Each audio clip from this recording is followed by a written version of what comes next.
इस तरह से हम ट्रांसफार्मर स्टार्ट करेंगे। ट्रांसफार्मर का सबसे पहले मैं इस तरह के टॉपिक्स, ट्रांसफार्मर को मैंने टॉपिक्स में इस तरह से डिवाइड कर रखा है। सबसे पहले प्रिंसिपल पढ़ेंगे हम लोग, जैसे ट्रांसफार्मर कौन से प्रिंसिपल पे वर्क करता है, इलेक्ट्रोमैग्नेटिक इंडक्शन के प्रिंसिपल पे। फिर हम ट्रांसफार्मर का फेजर डायग्राम, उसके बाद ऑपरेशन। तो जैसे हम लोग ज़्यादातर ट्रांसफार्मर में पढ़ते हैं ना, हम लोग ऑपरेशन पढ़ते हैं, इसी में हम लोग एफिशिएंसी, लॉसेज, वोल्टेज रेगुलेशन ये सब पढ़ते हैं, ठीक है। लेकिन गेट पॉइंट मतलब अगर आप सेमेस्टर पॉइंट ऑफ व्यू से देखो तो यहाँ से ज़्यादा क्वेश्चन आते हैं। मेजर टॉपिक ही है ट्रांसफार्मर का, लेकिन अगर आप गेट पॉइंट ऑफ व्यू से देखो तो ये तीन सारे इक्वल है। प्रिंसिपल भी उतना ही इंपॉर्टेंट है, फेजर डायग्राम भी उतना ही इंपॉर्टेंट है, ऑपरेशन भी उतना ही इंपॉर्टेंट है, ठीक है। बाकी ये सारे टॉपिक्स भी उतने इंपॉर्टेंट हैं। तो हम लोग प्रिंसिपल से स्टार्ट करेंगे।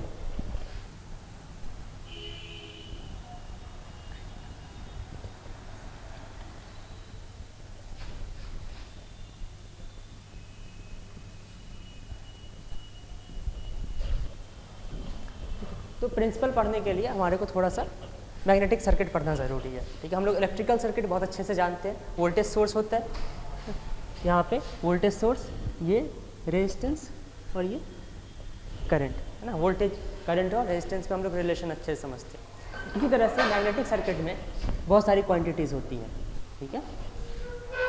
जैसे मैग्नेटिक सर्किट में आप क्या क्या जानते हो, आपने एमएमएफ का नाम सुना है ना, मैग्नेटोमोटिव फोर्स, ये जानते हो सब लोग। फ्लक्स जानते हो, किससे डिनोट करते हैं, फाई से, फ्लक्स। और क्या क्या जानते हो, फ्लक्स जानते हो, फ्लक्स लिंक जानते हो, लिंक्ड फ्लक्स। फ्लक्स और फ्लक्स लिंक्ड में डिफरेंस है ना। फ्लक्स को हम फाई से डिनोट करते हैं और लिंक्ड फ्लक्स, इसको मैं फ्लक्स लिंकेज कहूँगा, flux linkage of a winding Sai. हाँ, लेमडा से भी डिनोट कर सकते हैं, जिससे भी डिनोट कर दें। उसके बाद रिलक्टेंस, ये सारी क्वांटिटीज जानते हैं। यहाँ पे क्या रिलेशन होता है, current equal to V by R होता है। V को हम इलेक्ट्रोमोटिव फोर्स भी कहते हैं। मतलब यहाँ पे करंट फ्लो कराने के लिए ये एक फोर्स होता है, ये रिस्पॉन्सिबल होता है, इलेक्ट्रोमोटिव फोर्स। उसी तरह से मैग्नेटिक सर्किट में जो कॉज होता है जिसकी वजह से फ्लक्स सेटअप हो जाता है, उसको हम मैग्नेटोमोटिव फोर्स कहेंगे। कोई वाइंडिंग है जिसमें एन टर्न है और इससे करंट मान लो कि आई फ्लो हो रहा है, तो इसमें जो टोटल मैग्नेटोमोटिव फोर्स होगा एमएमएफ, वो सिंपली करंट और नंबर ऑफ लूप, ठीक है, नंबर ऑफ टर्न्स हो जाएंगे, तो ये एन आई हो जाएगा। तो यहाँ पे एमएमएफ समझ में आ गया, यहाँ पे ईएमएफ वोल्टेज हो जाता है। यहाँ पे जो क्वांटिटी करंट है, तो हम ये कहेंगे कि यहाँ पे ईएमएफ इलेक्ट्रोमोटिव फोर्स एमएमएफ के एनालॉगस है, ठीक है। उसी तरह से यहाँ पे करंट किसके एनालॉगस होगा, फ्लक्स इक्वल टू क्या होता है, एमएमएफ डिवाइडेड बाई रिलक्टेंस। तो करंट फ्लक्स के एनालॉगस है। जब हम डिटेल में पढ़ेंगे इलेक्ट्रिक सर्किट, तो यहाँ पे तो हमारे को करंट एनालॉगस लग रहा है, लेकिन इलेक्ट्रिक फ्लक्स अलग क्वांटिटी होती है। जिस तरह से मैग्नेटिक फ्लक्स फाई होता है, इलेक्ट्रिक सर्किट में डी से हम डिनोट करते हैं इलेक्ट्रिक फ्लक्स को, लेकिन अभी इसको पढ़ने की ज़रूरत नहीं है। करंट हमारे को एनालॉगस दिख रहा है, ठीक है। करंट क्या होता है, सर्किट में फ्लो करता है, करंट फ्लो करता है। फ्लक्स के बारे में हम ये नहीं कहेंगे कि फ्लक्स फ्लो करता है, फ्लक्स सेटअप हो जाता है, ठीक है, फ्लक्स स्टैब्लिश हो जाता है, हम ये कहेंगे। दूसरी चीज़, करंट को फ्लो करने के लिए पाथ चाहिए, ठीक है। एयर से करंट फ्लो नहीं हो सकता है, ठीक है। फ्लक्स एयर में भी सेटअप हो सकता है, ठीक है। मतलब फ्लक्स के लिए भी रेजिस्टेंस होता है, फ्लक्स के लिए जो रेजिस्टेंस होगा उसको हम रिलक्टेंस कहेंगे पाथ का, ठीक है। तो यहाँ पर रिलक्टेंस जो है ये रेजिस्टेंस का एनालॉगस होता है। रेजिस्टेंस का फार्मूला क्या होता है, रो एल बाई ए। रो को हम 1 डिवाइडेड बाई सिग्मा भी कह सकते हैं, कंडक्टिविटी। तो ये होता है L divided by sigma into area. Area हो गया करंट कंडक्टर का जो क्रॉस सेक्शनल एरिया होगा, ठीक है, और सिग्मा कंडक्टिविटी और एल इस पूरे पाथ का की लेंथ है, ठीक है।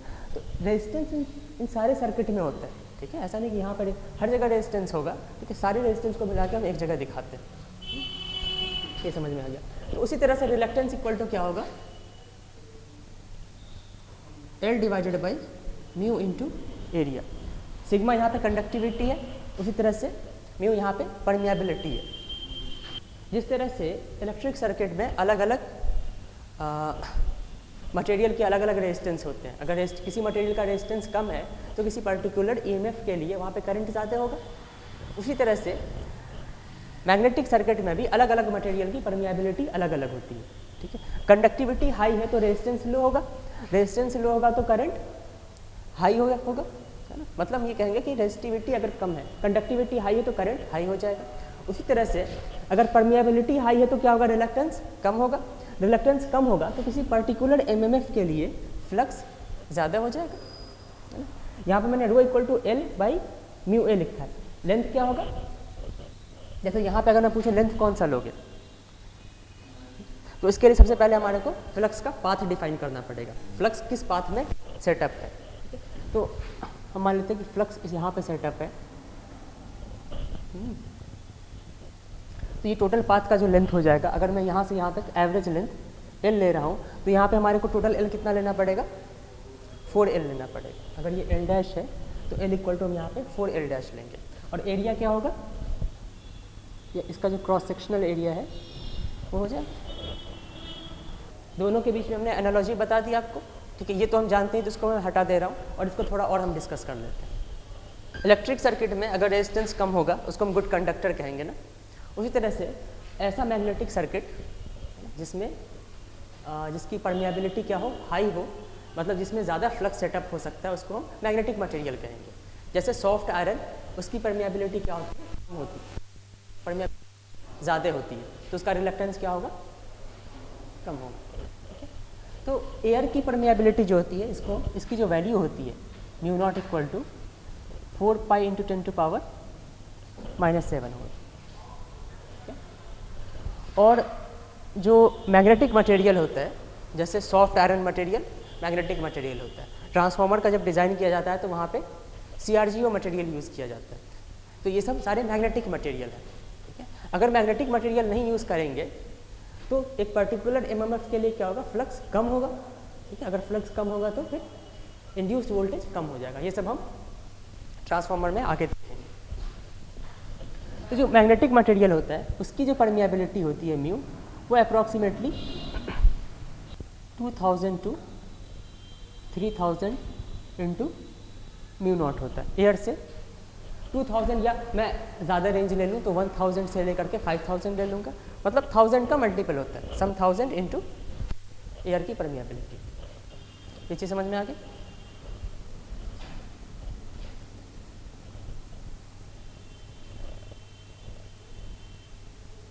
अब अगर मैं मान लूँ कि ये जो अंदर का पार्ट है ये मैग्नेटिक मटेरियल है, यहाँ पे हमने एमएमएफ के लिए क्या चाहिए आपको, करंट और नंबर ऑफ टर्न्स। तो यहाँ पे बहुत सारे नंबर ऑफ टर्न्स दे दिए और इसको हमने जहाँ पे भी नंबर ऑफ टर्न्स होगा ना तो वो उसका इंडक्टेंस भी होगा, वो इंडक्टेंस भी ऑफर करने लगता है। अगर स्ट्रेट वायर है तो उसका इंडक्टेंस ज़्यादा नहीं होगा, लेकिन अगर आपने कॉइल बना दिया उसको तो वो इंडक्टेंस ऑफर करने लगता है। लेकिन स्टेडी स्टेट में कांस्टेंट डीसी के लिए इंडक्टर क्या होगा, शॉर्ट सर्किटेड हो जाएगा। तो यहाँ पे करंट की वैल्यू क्या होगी, I equal to V divided by, इस पाथ का कुछ अपना रेजिस्टेंस होगा ना, तो V डिवाइडेड बाई मैं स्मॉल r लिखूँ जो भी इसका रेजिस्टेंस है, तो इतना करंट सेटअप हो जाएगा। इसमें नंबर ऑफ टर्न्स n है तो MMF equal to n into I हो जाएगा, ठीक है। एक लूप है ये, राइट हैंड थंब रूल जानते हो ना। अगर इसमें करंट इस तरह से फ्लो हो रहा है तो फ्लक्स का डायरेक्शन क्या होगा, मैग्नेटिक फील्ड का पॉइंटिंग आउटसाइड। उसी तरह से अगर मैं इस तरह से बना दूं, ये जो सर्कल है ये हॉरिजॉन्टल प्लेन में है, इसका क्या होगा, आप हमेशा ऊपर से देखते हैं, ठीक है ना। ऊपर से देखोगे तो ये एंटी क्लॉकवाइज लूप बन रहा है। ओके, तुम ये पूछ रहे थे ना, ये डॉट बना दिया मतलब ये पीछे है, तो ऊपर की तरफ हो जाएगा। तो यहाँ पर डिपेंड कर रहा है कि करंट इसके अंदर कैसा लूप बना रहा है, इस पर भी हम डिस्कशन करेंगे। इसको वाइंडिंग का हम ओरिएंटेशन कहते हैं। तो अभी मैं अंदर लूप कैसा बना रहा है करंट, इस पर डिस्कस नहीं करता हूँ। डिपेंड करता है, यहाँ पे फ्लक्स या तो ऊपर हो सकता है या नीचे हो सकता है। तो यहाँ पे फ्लक्स ऊपर हो जाएगा, ठीक है, और इस पाथ में फ्लक्स सेटअप हो जाएगा। मैंने आपको ये बताया कि एयर फ्लक्स जो है वो एयर में भी सेटअप हो सकता है, ठीक है। करंट एयर से फ्लो नहीं हो सकती है, लेकिन फ्लक्स सेटअप हो सकता है। तो फ्लक्स इस पाथ में होगा, फ्लक्स एयर में भी हो सकता है, तो फ्लक्स यहाँ पे भी होगा। फ्लक्स की लाइन हमेशा क्लोज होती है, तो मगर तुम ऐसे फ्लक्स नहीं छोड़ सकते, इसको हम क्लोज करेंगे, ठीक है। लेकिन एयर का रिलक्टेंस बहुत ज़्यादा होता है ना। एयर का रिलक्टेंस क्या होता है? Reluctance equal to L divided by mu a, ठीक है। जो मैग्नेटिक मटेरियल होते हैं उसका म्यू जो होता है एयर से 3000 टाइम्स ज़्यादा होता है ना। तो मैग्नेटिक मटेरियल का रिलक्टेंस 3000 टाइम्स कम होगा, तो उसके लिए फ्लक्स क्या हो जाएगा? 3000 टाइम्स। तो हम ये कहेंगे कि यहाँ पे जो फ्लक्स है इस मैग्नेटिक मटेरियल के अंदर, वो एयर के फ्लक्स का 3000 टाइम्स ज़्यादा हो जाएगा, या फिर एयर के फ्लक्स से बहुत ज़्यादा होगा।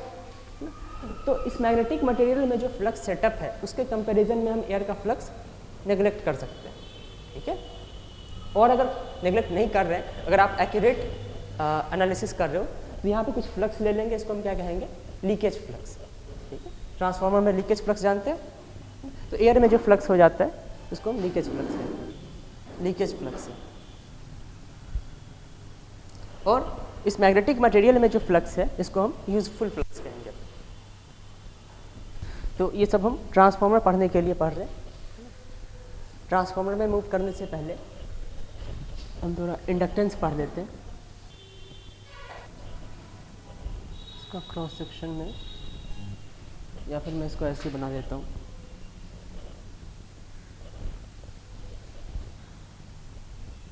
हमारे को इस कॉइल का इंडक्टेंस पता लगाना है। ये N है, इसका इस मटेरियल की परमेबिलिटी पता है, टोटल लेंथ पता है L, उसके बाद एरिया ऑफ क्रॉस सेक्शन पता है,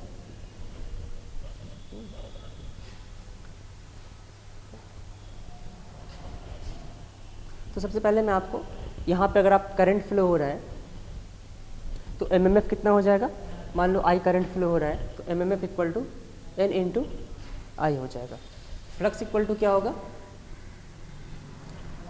NI डिवाइडेड बाई रिलक्टेंस, है ना, MMF डिवाइडेड बाई रिलक्टेंस, और रिलक्टेंस इक्वल टू होता है L बाई म्यू इंटू ए। तो ये आ जाएगा NI mu A divided by L। इतना फ्लक्स सेटअप हो जाएगा, ठीक है। तो ये फ्लक्स की वैल्यू होगी यहाँ पे इस पूरे में। यहाँ पे फ्लक्स की वैल्यू फाई है, यहाँ पे क्या होगी फ्लक्स की वैल्यू? हर जगह फाई होगी। जैसे एक इलेक्ट्रिक सर्किट में आप रेजिस्टेंस कहीं पे भी शो करें, ठीक है, पूरे सर्किट में करंट एक ही करंट फ्लो होगा ना, इस पूरे क्लोज पाथ में हर जगह फ्लक्स की वैल्यू जो होगी वो फाई होगी। ये फ्लक्स समझ में आया, ठीक है। अब ये फ्लक्स और फ्लक्स लिंकेज में डिफरेंस समझते हैं, ठीक है। अगर ये फ्लक्स है, फ्लक्स किसकी वजह से सेटअप हुआ है? वाइंडिंग में करंट की वजह से। तो इस फ्लक्स का कॉज क्या है? वाइंडिंग में करंट है, ठीक है। लेकिन एक बार अगर फ्लक्स सेटअप हो गया तो अपनी वाइंडिंग से भी यह लिंक कर सकता है, ठीक है। जिस वाइंडिंग ने फ्लक्स को प्रोड्यूस किया उससे भी लिंक कर सकता है, ठीक है। तो इस पूरे कॉइल में जैसे यहाँ पे फ्लक्स फाई है, तो हम ये कहेंगे कि यहाँ पे जो वाइंडिंग है ना, एक टर्न है ना, इससे फाई फ्लक्स लिंक कर रहा है, ठीक है। इस टर्न से भी क्या होगा? हर जगह तो फ्लक्स फाई है, तो इससे भी फाई फ्लक्स लिंक करेगा, इससे भी फाई फ्लक्स लिंक करेगा। तो इस पूरे वाइंडिंग में अगर n टर्न है तो हर टर्न से फाई फ्लक्स लिंक कर रहा है, तो पूरी वाइंडिंग का फ्लक्स लिंकेज हम क्या कहेंगे? n इंटू फाई, है ना। तो flux linkage psi equal to हम क्या लिखेंगे? इसी को लेमडा भी कहते हैं, n इंटू फाई। जितना फ्लक्स है इंटू नंबर ऑफ टर्न, क्योंकि हर टर्न से फाई फ्लक्स लिंक करेगा और total number of turn n है, इसको हम n फाई कहेंगे। तो साई इक्वल टू हो जाएगा, फाई की वैल्यू अगर पुट कर दें तो ये mu n square a divided by L into I हो जाएगा।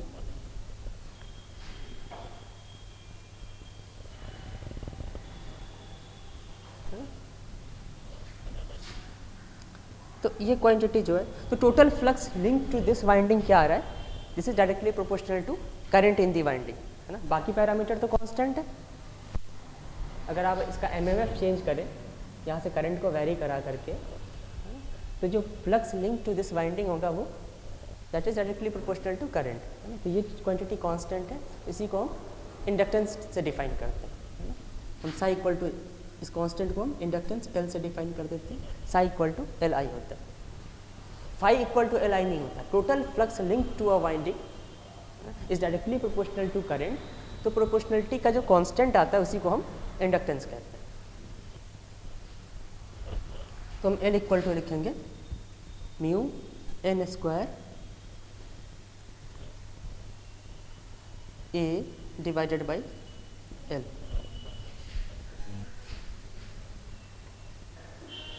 तो मुझे ये बताओ कि इंडक्टेंस, इसमें करंट कितना फ्लो हो रहा है इस पर तो डिपेंड नहीं करेगा।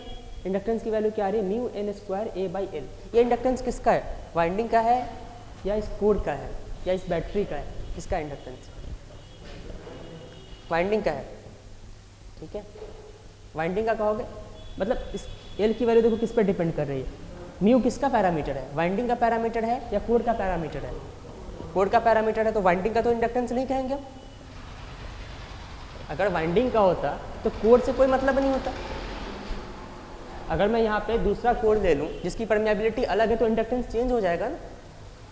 तो वाइंडिंग की प्रॉपर्टी नहीं है ना इंडक्टेंस, हम ये कहेंगे ये इंडक्टेंस किसकी प्रॉपर्टी है, किसका इंडक्टेंस है, वाइंडिंग प्लस कोड, ये एक सिस्टम का इंडक्टेंस है। क्योंकि वाइंडिंग के पैरामीटर, ये एन क्या है, number of turns in the winding, दोनों के पैरामीटर इन्वॉल्व है, तो एक सिस्टम का इंडक्टेंस होगा। तो मैं ये वोल्टेज मान लिया कि 10 वोल्ट ले रहा हूँ, और यहाँ पे मैं करंट को लिमिट करने के लिए एक रेजिस्टेंस लगा दे रहे हूँ। आर इक्वल टू मान लिया कि 5 ओम है, नंबर ऑफ टर्न्स इसमें 100 है, mu equal to 2000 into mu not है।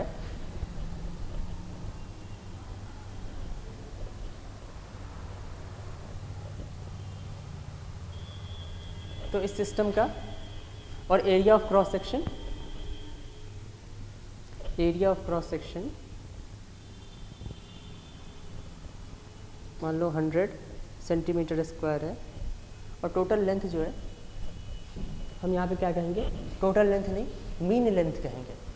क्योंकि तुम अगर यहाँ से यहाँ तक लेंथ मेज़र करो फिर यहाँ से यहाँ तक मेज़र करो तो वो एक अलग लेंथ आएगा, और लेंथ अगर तुम यहाँ से यहाँ तक मेज़र करो तो वो लेंथ अलग आएगा। तो हम क्या करेंगे, इन दोनों के मीन का लेंथ का मीन ले लेंगे। यहाँ पे हम कहेंगे मीन लेंथ जो है ये 100 सेंटीमीटर है, 10 सेंटीमीटर कर दे रहा हूँ मैं, 10 सेंटीमीटर है।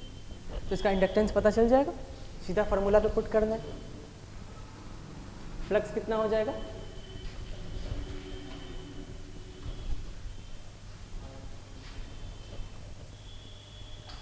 इंडक्टेंस का ये फार्मूला है ना, इंडक्टेंस का ये फार्मूला भी कह सकते हैं, n square divided by l by mu a हो, l divided by mu into a हो जाएगा। तो इसको हम n square divided by reluctance से भी डिफाइन कर सकते हैं ना।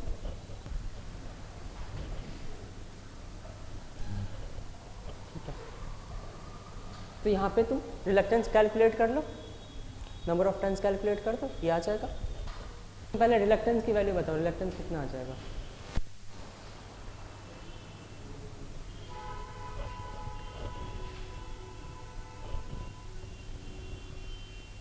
L divided by mu into A. L equal to है 10 to power -3, A equal to है 10 to power 100 into 10 to power -1 है ना।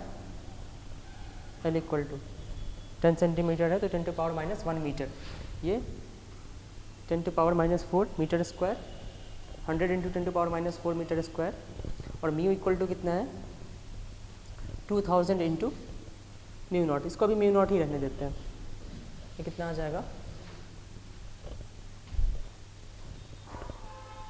10 टू पावर -2 10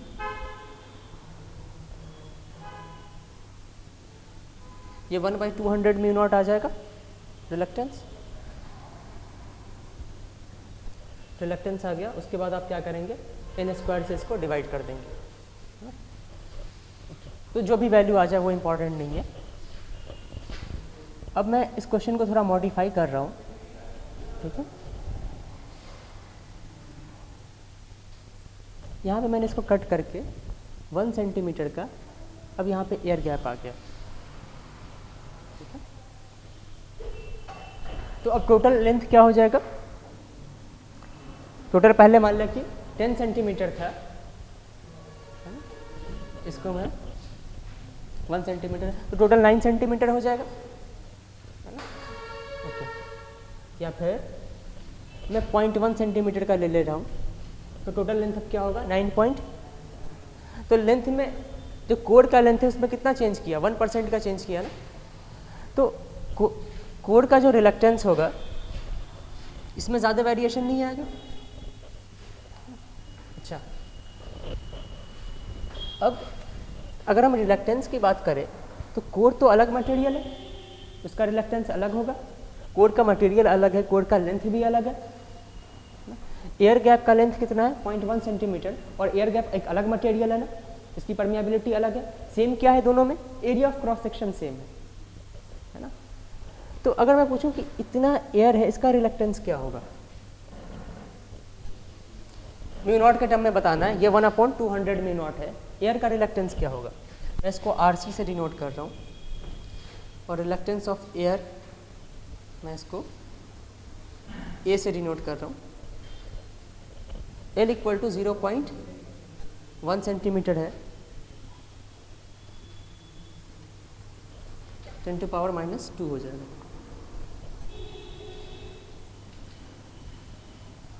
यहाँ पे म्यू इक्वल टू क्या होता है, simply mu naught into A = 100 × 10⁻⁻⁴, ये आ जाएगा 1/10 म्यू नॉट, ठीक है ना। This is reluctance of air. अब टोटल रिलक्टेंस क्या होगा, इसका रिलक्टेंस अलग है, इसका रिलक्टेंस अलग है। इस तरह से बैटरी में अगर दो अलग अलग रेजिस्टेंस सीरीज में लगा दो तो इनका कॉम्बिनेशन क्या होता है, R1 + R2। उसी तरह से हम ये कहेंगे कि यहाँ पे दोनों रिलक्टेंस सीरीज में, क्योंकि सीरीज में आप कैसे पता लगाते हो, जो करंट इसमें फ्लो हो रहा है वही करंट इसमें फ्लो हो, और वोल्टेज का दोनों में क्या हो जाए, डिस्ट्रीब्यूशन हो जाए। इसके क्रॉस वोल्टेज प्लस इसके क्रॉस वोल्टेज क्या आ जाए, टोटल वोल्टेज, और करंट दोनों में सेम होना चाहिए।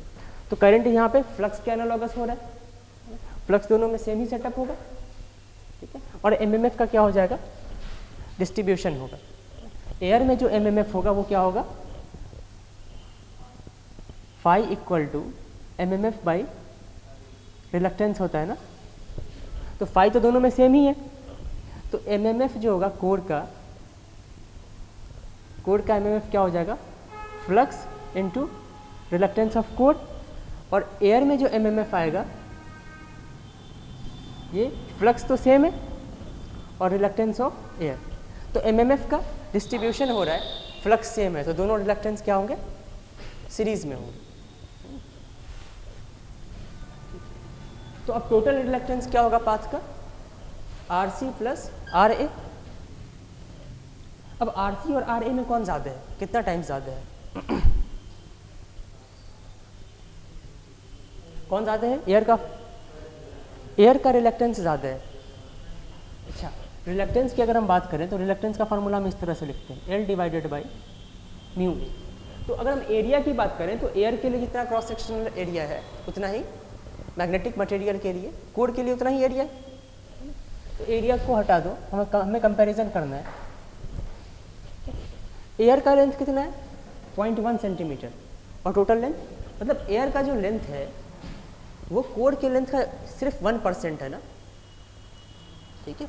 लेकिन उसके बावजूद रिलक्टेंस किसका ज़्यादा आ रहा है, एयर का ज़्यादा आ रहा है, और अभी थोड़ा ज़्यादा नहीं आ रहा, 20 टाइम्स ज़्यादा आ रहा है ना। तो तुम इन दोनों को अगर ऐड करोगे 20 + 1 अप्रॉक्सीमेटली 20 लिखोगे, 21। तो अगर पूरे पाथ में अगर थोड़ा सा भी एयर का पाथ है ना, तो एयर का रिलक्टेंस क्या करेगा, कोर के रिलक्टेंस से डोमिनेट करेगा।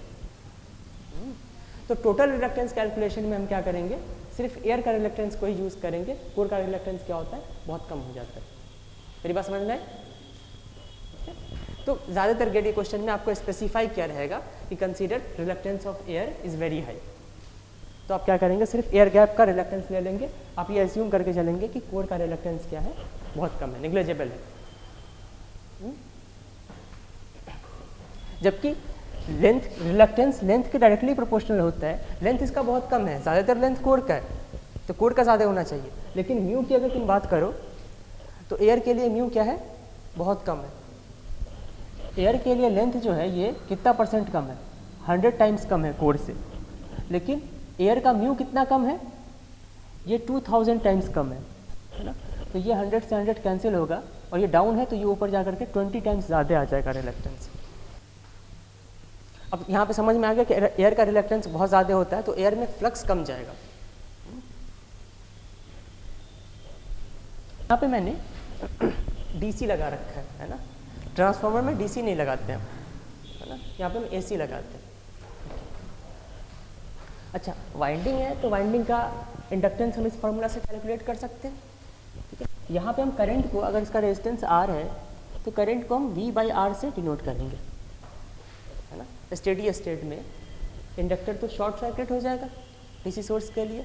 लेकिन अगर तुम एसी सोर्स लगा दोगे तो इंडक्टर इम्पीडेंस ऑफर करता है। साइनसॉइडल एसी सोर्स के लिए ये XL = jωL ऑफर करेगा, है ना।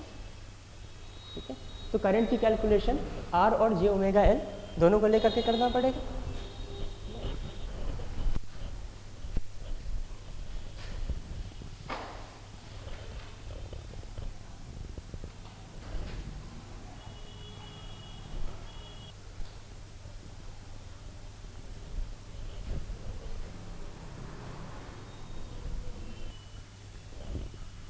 यहाँ पे कट कर दिया, एयर गैप है।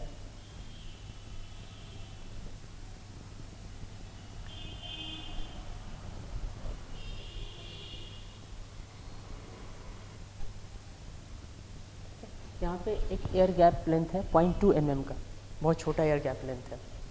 और इस कोर की जो परमिएबिलिटी है म्यू इक्वल टू, है ना, अगर सिर्फ ऐसे भी दिया रह सकता है क्वेश्चन में कि रिलेटिव परमिएबिलिटी 2000 है। इसका मतलब क्या हो गया, रिलेटिव परमिएबिलिटी का मतलब कि इसकी जो एक्चुअल परमिएबिलिटी होगी वो एयर की परमिएबिलिटी से 2000 टाइम्स ज़्यादा हो जाएगी। तो आपको इसमें ये बताना है, इसका रेजिस्टेंस नहीं है, वाइंडिंग का कोई रेजिस्टेंस को आपको नेग्लेक्ट कर देना है। तो आपको ये बताना है कि यहाँ पे करंट कितना फ्लो होगा। एसी सोर्स है 50 हर्ट्ज़ का और हाँ 10 sin ωt है, तो करंट की RMS वैल्यू बतानी है। एसी करंट फ्लो होगा, तो एसी करंट फ्लो होगा तो वैल्यू नहीं पूछी जाएगी, या तो मैक्सिमम वैल्यू पूछी जाएगी आपसे या फिर RMS वैल्यू पूछी जाएगी। तो अब यहाँ पे पहला क्वेश्चन आपको ये बताना है कि एयर का भी रिलक्टेंस होगा और कोर का भी रिलक्टेंस होगा। तो यहाँ पे कोर के रिलक्टेंस को हम नेग्लेक्ट कर सकते हैं या नहीं कर सकते हैं। दोनों रिलक्टेंस कैलकुलेट करो। अगर कोर का रिलक्टेंस बहुत कम आ रहा है एयर के कंपैरिजन में तो नेग्लेक्ट कर सकते हैं, अदरवाइज नहीं कर सकते। तो दोनों रिलक्टेंस कैलकुलेट करो और फिर देखो कौन सा कितना ज़्यादा है। नहीं कर सकते। कोर का रिलक्टेंस कितना आ रहा है, 5/, नीचे में म्यू नॉट है ना, और एयर का 2/, है ना। तो यहाँ पे एयर का ही कम आ रहा है, तो और दोनों देखो एक दूसरे के कंपेरेबल है ना, ये 2 है और ये 5 है, तो किसी को भी नेग्लेक्ट नहीं कर सकते।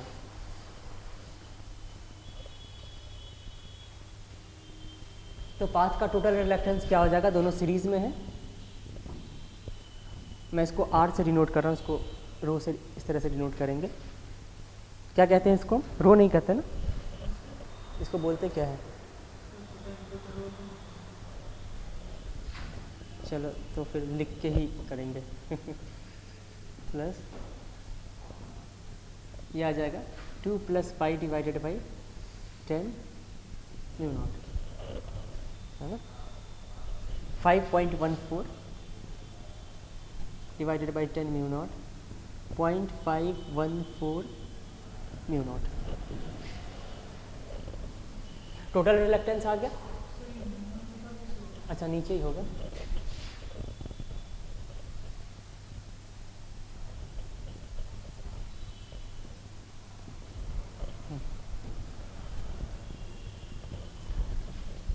अब यहाँ पे तुम करंट कैसे कैलकुलेट करोगे?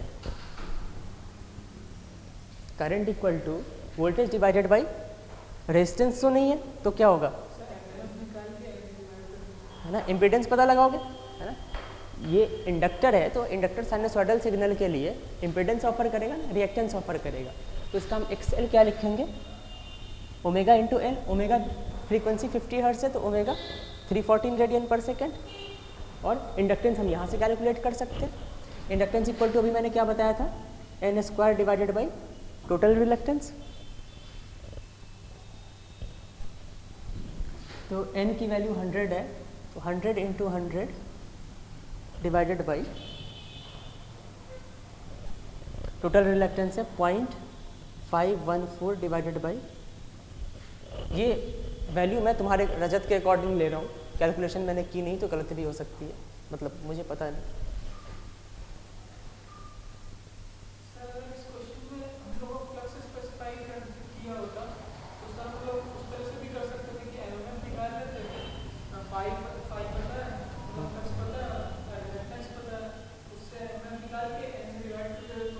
हाँ, LI equal to total flux होता है ना, total flux linkage. This is equal to N into 5, number of turns पता है, 5 पता है, I नहीं पता है ना, L कहाँ पता है, L तो पता लगाना है ना, तो I भी नहीं दिया हो तो दो अननोन है यहाँ पे। तुम I को ऐसे लिखते हैं ना, L into V divided by XL। तो ये कुछ L से L कैंसिल ही हो जाएगा यहाँ पे। नहीं सर, वैसे कह रहे सर, अगर फ्लक्स दिया हुआ है, सर फ्लक्स पता है, रिलक्टेंस हमने यहाँ से निकाला, तो mm बराबर फ्लक्स इंटू रिलक्टेंस, सर इससे mm पता चल गया, उसको ni के बराबर कर देंगे। तो आई पता चल जाएगा। हाँ, फ्लक्स तो मतलब सबसे मेजर क्वांटिटी अगर दी रहा है तब तो हो ही जाएगा। ओके, तो यहाँ से L की वैल्यू आ जाएगी। तुम इसकी L की वैल्यू हेनरी में कैलकुलेट करके बताओ कितनी आएगी। ये 10 टू पावर 4 है, ये क्या हो जाएगा 4 pi into 10 to power -7 divided by 0.514।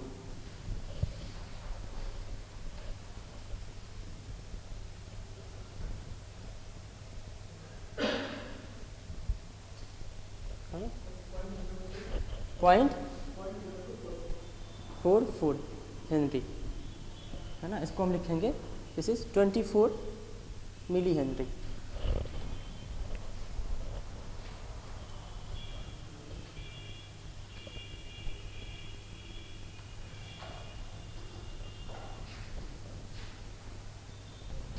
$24.4 milli henry. XL क्या आ जाएगा, ओमेगा इंटू एल, ओमेगा 314 और एल को मैं SI यूनिट में 0.0244, तो कितना आ जाएगा 7.66 ओम। तो करंट इक्वल टू हम लिखेंगे वोल्टेज डिवाइडेड बाई एक्स, क्योंकि रेजिस्टेंस यहाँ पे नहीं है। आरएमएस करंट पता लगाना है तो वोल्टेज की आरएमएस वैल्यू यूज़ करो। वोल्टेज की वैल्यू 10 है तो RMS value 10 divided by √2 divided by 7.66, ये approximately 7.07 divided by 7.66, approximately 1 ampere RMS 1 ampere आ जाएगी करंट की वैल्यू।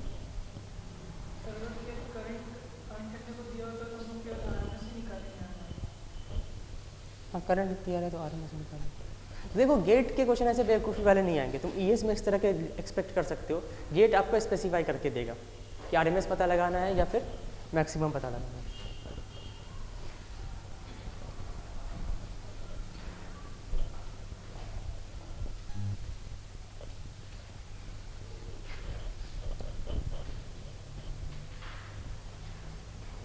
ओके, तो थोड़ा बहुत मैग्नेटिक सर्किट का आइडिया लग गया। अच्छा, मैग्नेटिक सर्किट नागराथन कोठारी की मशीन की बुक में काफ़ी दिया हुआ है। जैसे यहाँ पे हमने बीच में पाथ को ब्रेक किया, दो अलग अलग मीडियम आ गए, दोनों का रिलक्टेंस अलग अलग है और टोटल रिलक्टेंस सीरीज में हमने ऐड कर दिया। जिस तरह से पैरेलल में रेजिस्टेंस पैरेलल में हो सकते हैं, तो रिलक्टेंस भी पैरेलल में हो सकते हैं।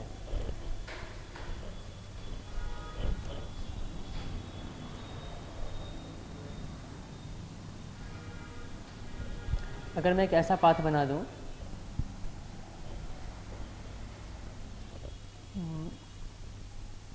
ये मान लो एक अलग मटेरियल है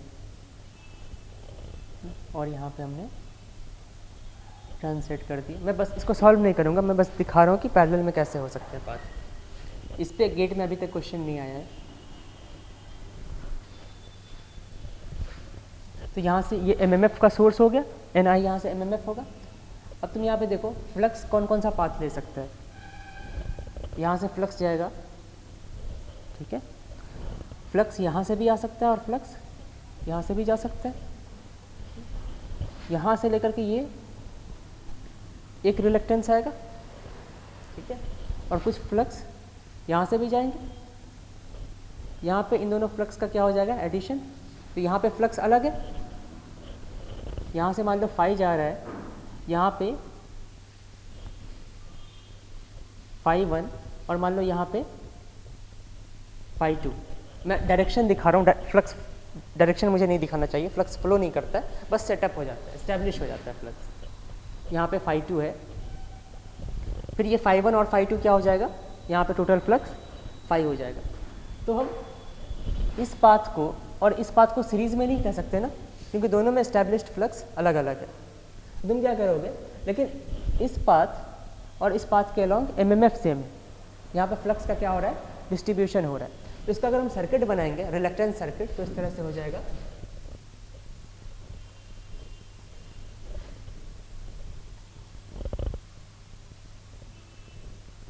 ये यहाँ पे मैं ये वोल्टेज सोर्स नहीं बना रहा हूँ, एमएमएफ का सोर्स बना रहा हूँ। ये आ जाएगा N × I, ये एमएमएफ का सोर्स, ये जो NI होगा ना, इसके इस वाइंडिंग के बदले मैंने एमएमएफ बना दिया। उसके बाद ये इस पूरे पाथ का एक रिलक्टेंस होगा, तो इस रिलक्टेंस को मैं R1 से डिनोट कर रहा हूँ। इस पाथ का एक रिलक्टेंस होगा, इसको मैं R से डिनोट कर रहा हूँ। इसको इस तरह से आ जाएगा ये।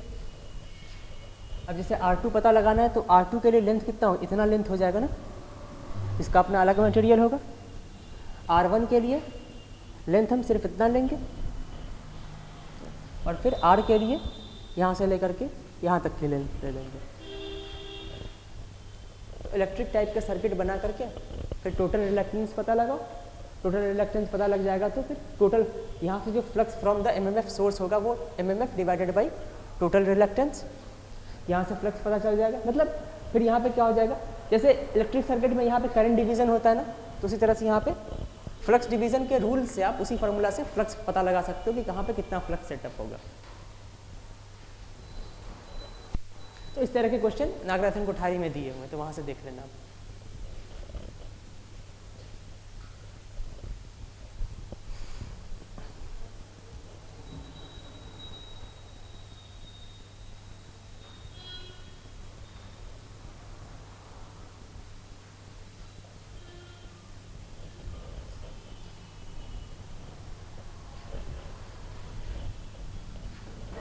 वैसे ये इतना इम्पोर्टेंट नहीं है,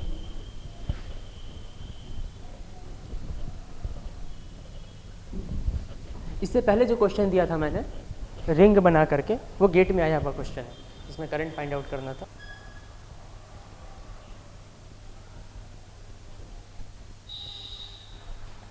नेक्स्ट बेसिक पॉइंट जो हम पढ़ेंगे ट्रांसफार्मर के लिए, ये ट्रांसफार्मर के लिए ही नहीं, ये मतलब क्योंकि मशीन जहाँ पे भी आप जितनी भी मशीन पढ़ेंगे वहाँ पे इंडक्शन होगा, चाहे ट्रांसफार्मर पढ़ो वहाँ पे भी इलेक्ट्रोमैग्नेटिक इंडक्शन होता है, या फिर आप रोटेटिंग मशीन पढ़ो वहाँ पे भी इलेक्ट्रोमैग्नेटिक इंडक्शन होता है। वहाँ पे इलेक्ट्रोमैग्नेटिक इंडक्शन, हाँ वहाँ पे भी इलेक्ट्रोमैग्नेटिक इंडक्शन होता है, ठीक है। तो ये जो मैग्नेटिक सर्किट पढ़ रहे हैं हम, वो पूरी इलेक्ट्रिक मशीन के लिए, सिर्फ ट्रांसफार्मर के लिए नहीं है। तो यहाँ पे orientation of winding part,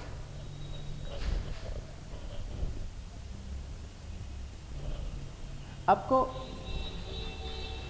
flux setup करने के लिए क्या करना होगा, वाइंडिंग में करंट फ्लो कराना पड़ेगा और फ्लक्स को एक लो रिलक्टेंस पाथ देना पड़ेगा। एयर क्या है, हाई रिलक्टेंस पाथ है। Reluctance equal to L by mu into A. Air के लिए म्यू बहुत कम होता है, तो एयर के लिए रिलक्टेंस बहुत ज़्यादा हो जाएगा। तो अगर तुम फ्लक्स सेटअप करना चाहते हो, है ना, तो तुम्हारे को एक्साइट करना पड़ेगा, वहाँ पे करंट देना पड़ेगा टर्न में, और एक लो रिलक्टेंस पाथ प्रोवाइड करना पड़ेगा। सिर्फ अगर आपने इस तरह से कर दिया है ना, और ये करंट है, तो यहाँ पे अगर मैं पूछूँ फ्लक्स कितना होगा, तो यहाँ पे फ्लक्स बहुत कम हो जाएगा, क्योंकि अगर फ्लक्स की कोई लाइन है, इसको क्लोज तो होना ही है। मान लो ऊपर की तरफ कोई लाइन है, इसको क्लोज होना है, तो इसको ये फिर एयर से क्लोज होगा। और हमने देखा था कि एयर का एक स्मॉल क्रॉस सेक्शन इतना ज़्यादा रिलक्टेंस प्रोवाइड करता है। 0.1 सेंटीमीटर का हमने एयर लिया था ना, उसका रिलक्टेंस कितना था, 10 सेंटीमीटर का, जो कि उससे लेंथ है, उसके रिलक्टेंस से भी 20 टाइम्स ज़्यादा था। यहाँ पे एयर का कितना पाथ आ रहा है, बहुत ज़्यादा पाथ आ रहा है ना, यहाँ पे एयर का लेंथ देखो कितना ज़्यादा है, तो रिलक्टेंस इसका बहुत ज़्यादा हो जाएगा, यहाँ पे फ्लक्स सेटअप नहीं हो पाएगा। तो इसी तरह अगर मैं ट्रांसफार्मर में, ये मान लो कि एक वुड है, इस पर एक वाइंडिंग कर दिया, ये भी वुड है, ये वुड का फ्रेम है, दूसरा वाइंडिंग इस पे है, दूसरी वाइंडिंग इस पे। इसमें पूछा जाए कि अगर यहाँ पे कुछ वोल्टेज दिया गया, तो यहाँ पे कितना वोल्टेज इंड्यूस होगा, तो हम कहेंगे यहाँ पे वोल्टेज इंड्यूस नहीं होगा, क्योंकि इसमें फ्लक्स बहुत निग्लेजिबल हो जाएगा। इसको हम न्यूमेरिकली भी देखेंगे, ठीक है, जब ट्रांसफार्मर में पूरी तरह इंटर करेंगे तो न्यूमेरिकली देखेंगे हम इसको, ठीक है। तो हम ओरिएंटेशन की बात कर रहे थे। अगर मैं इसमें ये कहूँ कि एक लूप है ना, हम हमेशा ऊपर से ही देखेंगे, ठीक है?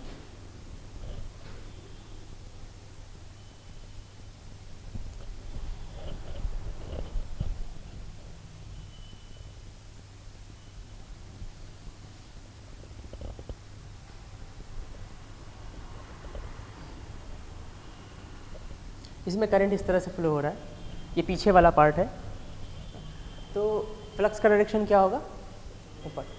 मतलब इसके अंदर अगर करंट एंटी क्लॉकवाइज लूप बना रहा है वाइंडिंग में, तो फ्लक्स का डायरेक्शन ऊपर, अगर क्लॉकवाइज लूप बना रहा है तो नीचे। अब अगर मैंने आपको इस तरह से वाइंडिंग दे दी, ये मैंने सॉलिड पार्ट बनाया है, मतलब ये वाइंडिंग का बाहर वाला पार्ट है, और मैं यहाँ पे डॉटेड बना रहा हूँ, मतलब ये जो वायर है, इस कोर के, ये जो सिलेंड्रिकल मटेरियल होगा ना, उसके पीछे से गया हुआ है, और फिर हम सामने से लाए, और फिर यहाँ पे ये पीछे से गया हुआ है। अब मैं करंट का डायरेक्शन में हमेशा इसी डायरेक्शन में मानूंगा। ये क्या है, हमारे लेफ्ट से राइट के डायरेक्शन में, तो करंट का डायरेक्शन लेफ्ट टू राइट इस डायरेक्शन में है ना। करंट इस डायरेक्शन में फ्लो हो रहा है, और फर्स्ट टर्न क्या है, ये सिलेंडर इसके पीछे से गया हुआ है, और करंट का डायरेक्शन क्या है, तुम्हारे लेफ्ट से राइट। तो इसमें बताओ, इस सिलेंडर में करंट क्लॉकवाइज लूप बनाएगा या एंटी क्लॉकवाइज लूप बनाएगा, क्लॉकवाइज लूप बनाएगा। तो मैग्नेटिक फ्लक्स का डायरेक्शन क्या होगा, नीचे की तरफ। तो यहाँ पे फ्लक्स का डायरेक्शन जो होगा वो नीचे की तरफ होगा। मैं दूसरा एग्जांपल ले रहा हूँ, करंट का डायरेक्शन मैं अभी भी तुम्हारे लेफ्ट से तुम्हारे राइट डायरेक्शन में लूँगा, ठीक है। जो फर्स्ट टर्न है उसमें जो करंट होगा वो तुम्हारे लेफ्ट से तुम्हारे राइट के डायरेक्शन में।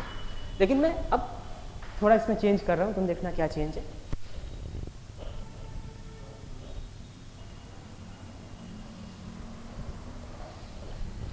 इन दोनों में क्या चेंज है,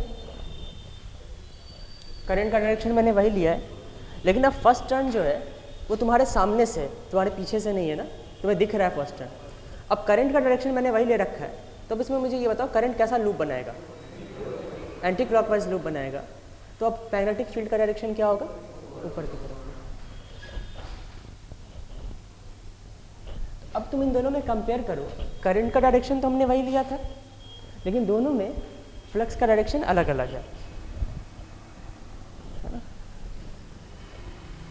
ओके, और हमें यह भी पता है कि फ्लक्स जो है वो करंट के भी डायरेक्शन पर डिपेंड करता है ना? लेकिन दोनों में हम केस में हमने करंट का डायरेक्शन सेम लिया, लेकिन फ्लक्स क्या है, अलग अलग डायरेक्शन में आ रहा है। तो मतलब कोई एक और पैरामीटर है जिसपे फ्लक्स का डायरेक्शन डिपेंड करता है ना? तो यहाँ पे वो कौन सी चीज़ है, वाइंडिंग को एक बार हम पीछे से ले गए थे फर्स्ट टर्न, और दूसरी बार में फर्स्ट टर्न तुम्हारे सामने से ले गए, इसको हम वाइंडिंग का ओरिएंटेशन कहते हैं। ठीक है, तो हम कहेंगे कि फ्लक्स का जो डायरेक्शन होगा ये ऊपर से या ऊपर होगा या नीचे होगा, वो करंट के डायरेक्शन पे तो डिपेंड करता ही है, वाइंडिंग के ओरिएंटेशन पे भी डिपेंड करता है। अगर तुम जैसे इस दोनों केस में हमने करंट का डायरेक्शन सेम रखा है बट ओरिएंटेशन चेंज कर दिया, अगर मैं ओरिएंटेशन सेम रखूं और करंट का डायरेक्शन रिवर्स कर दूं तो ऑब्वियसली अगर पहले एंटी क्लॉकवाइज लूप बना रहा था तो अब क्लॉकवाइज लूप बनाएगा। ठीक है, तो समझ गए कि फ्लक्स का जो डायरेक्शन होगा वो करंट के भी डायरेक्शन पे डिपेंड करेगा और वाइंडिंग के ओरिएंटेशन पे भी डिपेंड करेगा।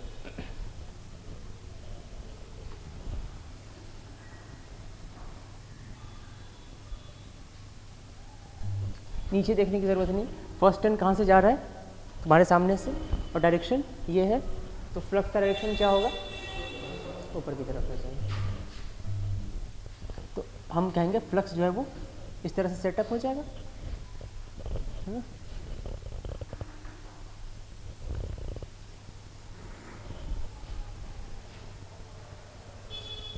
अगर मैं यहाँ पे वोल्टेज साइनसॉइडल लगा दूँ Vm sin ओमेगा t, है ना, तो ये कैलकुलेशन अभी हमने किया है, इसका कुछ इंडक्टेंस होगा, डिपेंडिंग अपॉन इंडक्टेंस रिएक्टेंस होगा, फिर यहाँ पे कुछ करंट आई फ्लो होगी और फिर फ्लक्स सेटअप हो जाएगा।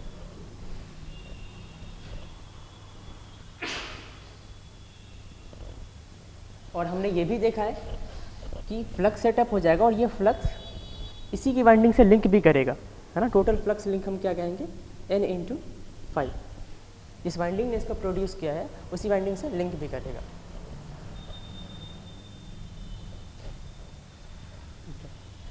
अगर यहाँ पे वोल्टेज साइनसॉइडल है, ये XL आ जाएगा तो करंट भी साइनसॉइडल होगा, फेज डिफरेंस जो भी हो करंट साइनसॉइडल होगा। करंट साइनसॉइडल है तो MMF इक्वल टू क्या होता है, N/I। N कांस्टेंट है, I साइनसॉइडल है तो MMF भी साइनसॉइडल होगा। MMF साइनसॉइडल है तो फ्लक्स भी सारी क्वांटिटी साइनसॉइडल हो जाएगी। करंट साइनसॉइडल है तो फ्लक्स भी, इसके अंदर जो फ्लक्स का मैग्नीट्यूड होगा उसको हम कुछ इस तरह से phi equal to m sin omega t से रिप्रेजेंट कर सकते हैं, है ना। या फिर हो सकता है वोल्टेज और फ्लक्स में कुछ फेज डिफरेंस हो, तो अगर आप इसको रेफरेंस ले रहे हो तो यहाँ पे हो सकता है कुछ फेज डिफरेंस आ जाए, डिपेंड करता है यहाँ पे रेजिस्टेंस कितना है और इसका इंडक्टेंस कितना है। ठीक है, तो इस तरह का फ्लक्स सेटअप हो जाएगा।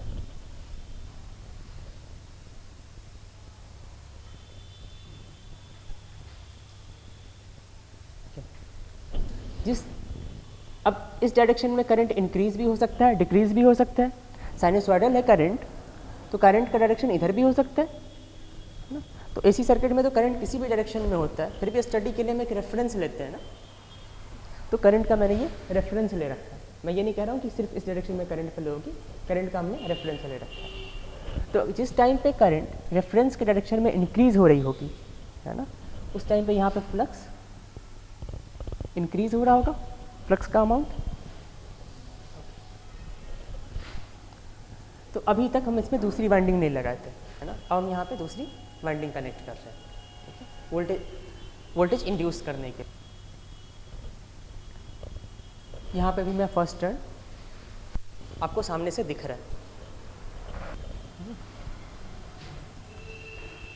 तो जिस टाइम पे यहाँ पे करंट इस डायरेक्शन में बढ़ रहा होगा उस टाइम पे जो फ्लक्स सेटअप है, फ्लक्स क्लॉकवाइज डायरेक्शन में सेटअप है, ये फ्लक्स बढ़ रहा होगा। ओके, अब यहाँ पे मान लो नंबर ऑफ टर्न N1 है और यहाँ पे नंबर ऑफ टर्न्स N2 होगा। तो इस वाइंडिंग का भी कुछ फ्लक्स लिंक होगा। फ्लक्स तो हर जगह फाई है ना। इसको भी मैंने ओपन सर्किटेड छोड़ रखा है, तो इसमें कोई करंट फ्लो नहीं हो सकता है ना इसमें। तो इस वाइंडिंग से फ्लक्स तो लिंक करेगा है ना। कितना फ्लक्स, इस दूसरी वाइंडिंग का फ्लक्स लिंकेज क्या होगा, psi2 इक्वल टू हम लिखेंगे N2 × phi, और phi साइनसॉइडल है तो psi2 भी साइनसॉइडल होगा। तो E2 को हम कैसे डिफाइन करेंगे, जो भी फ्लक्स लिंकेज होता है उसका रेट ऑफ चेंज क्या हो जाएगा, आपको वोल्टेज का मैग्नीट्यूड देगा। तो E2 का जो मैग्नीट्यूड हो जाएगा वो हम लिखेंगे d psi2 divided by dt, या E2 का मैग्नीट्यूड जो होगा इसके मॉडुलस के बराबर हो जाएगा, या फिर मॉडुलस हटा दो, बस मैं E2 का मैग्नीट्यूड लिख रहा हूँ, ये इतना हो जाएगा। अगर आपको बस वोल्टेज को डील करना है तो आप माइनस लगा भी सकते हो, माइनस नहीं भी लगा सकते हो, ठीक है। तो मैं अभी माइनस लगा नहीं लिख रहा हूँ। तुम N2 को बाहर ले लो तो ये d phi divided by dt हो जाएगा, इतना वोल्टेज इंड्यूस हो जाएगा यहाँ पर। वोल्टेज यहाँ पे इस तरह से इंड्यूस हो जाएगा। यहाँ पे माइनस लगाते हैं हम, ये जो माइनस है इसकी पोलैरिटी को डिसाइड नहीं करता। जैसे अगर मैं तुम्हारे को ऐसे कहूँ प्लस माइनस v, अगर मैं कहूँ v इक्वल टू -10 है तो तुम क्या कहोगे कि वोल्टेज, एक्चुअली जो वोल्टेज होगा वो इन दोनों के बीच का वोल्टेज डिफरेंस 10 होगा, और एक्चुअली पॉजिटिव साइंस किधर होगा, इस साइड होगा ना। तो यहाँ पे ये माइनस क्या कर रहा है, पोलैरिटी डिसाइड कर रहा है ना। यहाँ पे जो लेंस लॉ में ये माइनस होता है, मैं ये बताना चाह रहा हूँ कि ये जो रेफरेंस है ना, इसकी पोलैरिटी को ये माइनस डिसाइड नहीं करता। इस माइनस का मतलब समझ में आ रहा है, लेंस लॉ के माइनस का मतलब, ठीक है ठीक है। ये माइनस बस हम ये दिखाने के लिए शो करते हैं कि जिस कॉज ने इस वोल्टेज को इंड्यूस किया है, ठीक है, इसका जो इफेक्ट होगा ये अपने कॉज के अपोजिट होगा। कॉज, अब यहाँ पे वोल्टेज के इंडक्शन का, वोल्टेज के इंड्यूस होने का कॉज क्या है, फ्लक्स। इस टाइम पे यहाँ पे करंट इंक्रीज कर रहा है, यहाँ पे फ्लक्स इंक्रीज करेगा। फ्लक्स के चेंज होने का जो फ्लक्स, सिर्फ फ्लक्स रहे तो वोल्टेज इंड्यूस नहीं होगा। अगर फ्लक्स कांस्टेंट रहे तो कोई वोल्टेज इंड्यूस नहीं होगा। फ्लक्स अगर इंक्रीज कर रहा है तो यहाँ पे वोल्टेज इंड्यूस होगा। तो हम कहेंगे कि यहाँ पे जो फ्लक्स का इंक्रीमेंट था ना, that was the cause for voltage induction. तो वोल्टेज के इंडक्शन के बाद जो करंट फ्लो होगा उसकी वजह से जो फ्लक्स होगा ये इस फ्लक्स के अपोजिट होगा। मेरी बात समझ में आ रही है? वोल्टेज के इंड्यूस होने का जो कॉज है that is increment of flux. तो अब वोल्टेज के इंड्यूस होने का जो इफेक्ट होगा that will be opposite to increment of flux. Cause क्या है यहाँ पे करंट होने का, करंट का कॉज या वोल्टेज का कॉज जो है ये इंक्रीमेंट ऑफ फ्लक्स, ठीक है। और कॉज का नाम क्या है, वोल्टेज नहीं। इस कॉज की वजह से क्या हुआ, एक इफेक्ट आया, वो इफेक्ट क्या है, वोल्टेज।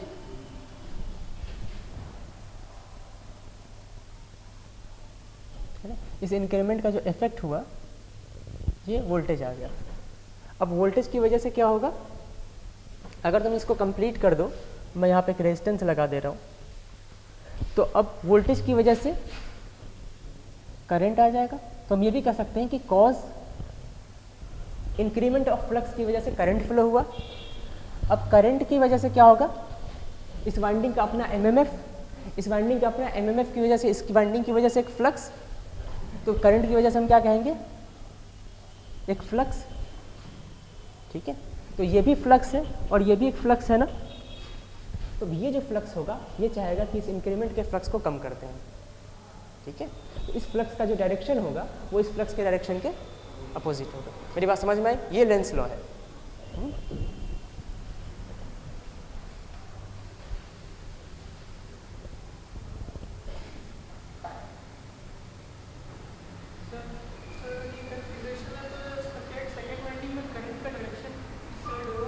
वही तो बता रहा हूँ, अब इसी से तो डिसाइड करना है।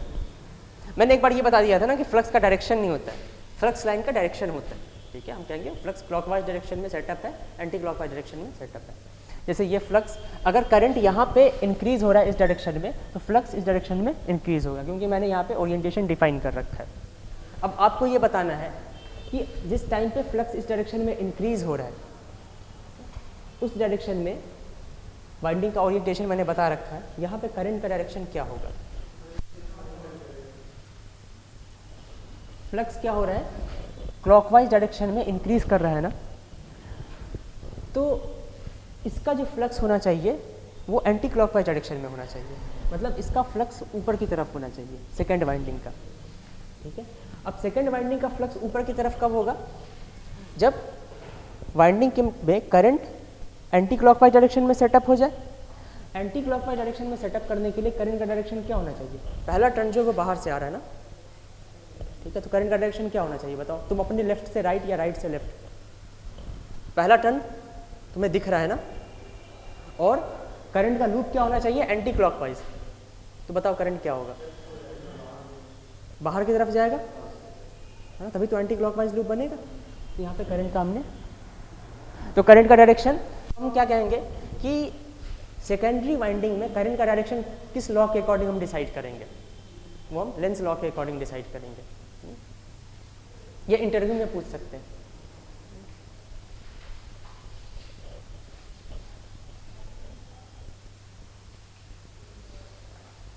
अब मैं इन सबको बस ऐसे ही रहने दूं, यहाँ पे वाइंडिंग का ओरिएंटेशन चेंज कर दूं मैं,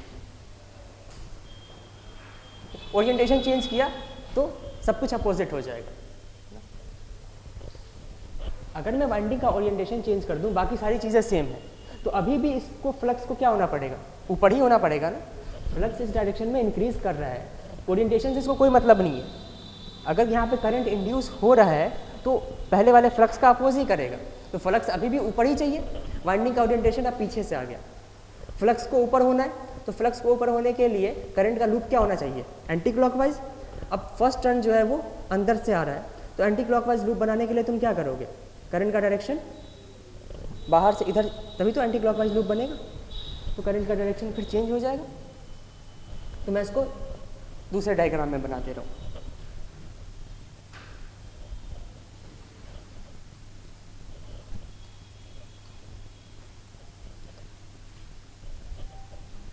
सब कुछ सेम है, इस वाइंडिंग का ओरिएंटेशन मैंने ये बना दिया, तो मैं बाकी अब नहीं बना रहा हूँ। ठीक है, यहीं से सब कुछ क्लियर हो जाएगा, बस मैं ऐसे बना दूँ, करंट का डायरेक्शन इस डायरेक्शन में इंक्रीज हो रहा है, तो फ्लक्स इस डायरेक्शन में इंक्रीज होगा।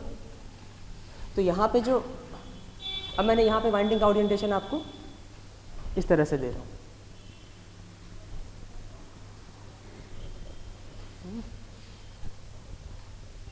फ्लक्स इस डायरेक्शन में इंक्रीज होना है, तो इसमें इसका जो फ्लक्स होगा वो ऊपर की तरफ चाहिए।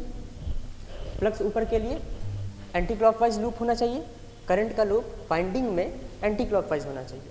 इसके लिए आपको करंट को किस डायरेक्शन में फ्लो कराना होगा, ये अंदर की तरफ है ना, अंदर की तरफ है, तो इस तरह से चाहिए होगा, तो अब करंट का डायरेक्शन इस तरह से होगा।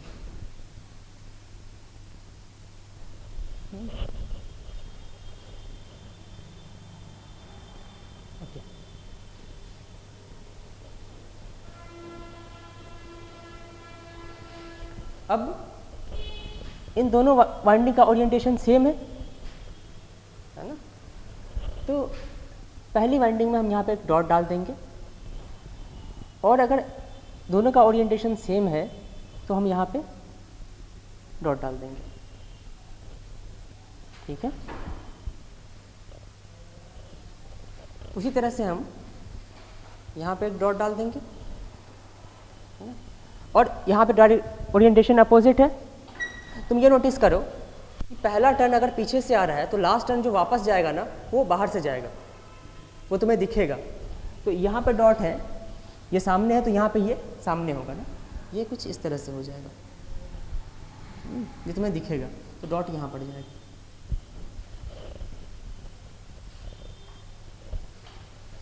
ये मैं अभी पॉजिटिव नेगेटिव हटा ही दे रहा हूँ। तो डॉट समझ में आ गया, ओरिएंटेशन सेम है तो सेम जगह डॉट, वरना अपोजिट हो जाएगा। अब यहाँ पे आपको करंट का एक्चुअल डायरेक्शन पता चल गया ना, कि यहाँ पे करंट जिस टाइम पे इंक्रीज हो रही होगी, करंट जिस टाइम पे इस डायरेक्शन में फ्लो हो रही होगी, उस टाइम पे यहाँ पे इस डायरेक्शन में करंट। ओके, अब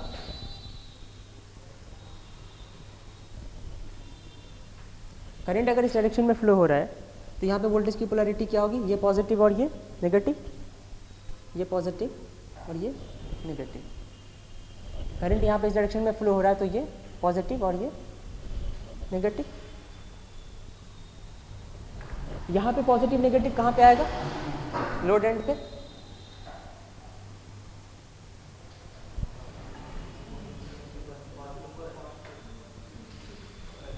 ये रेजिस्टेंस है तो ये पॉजिटिव और ये नेगेटिव। यहाँ पे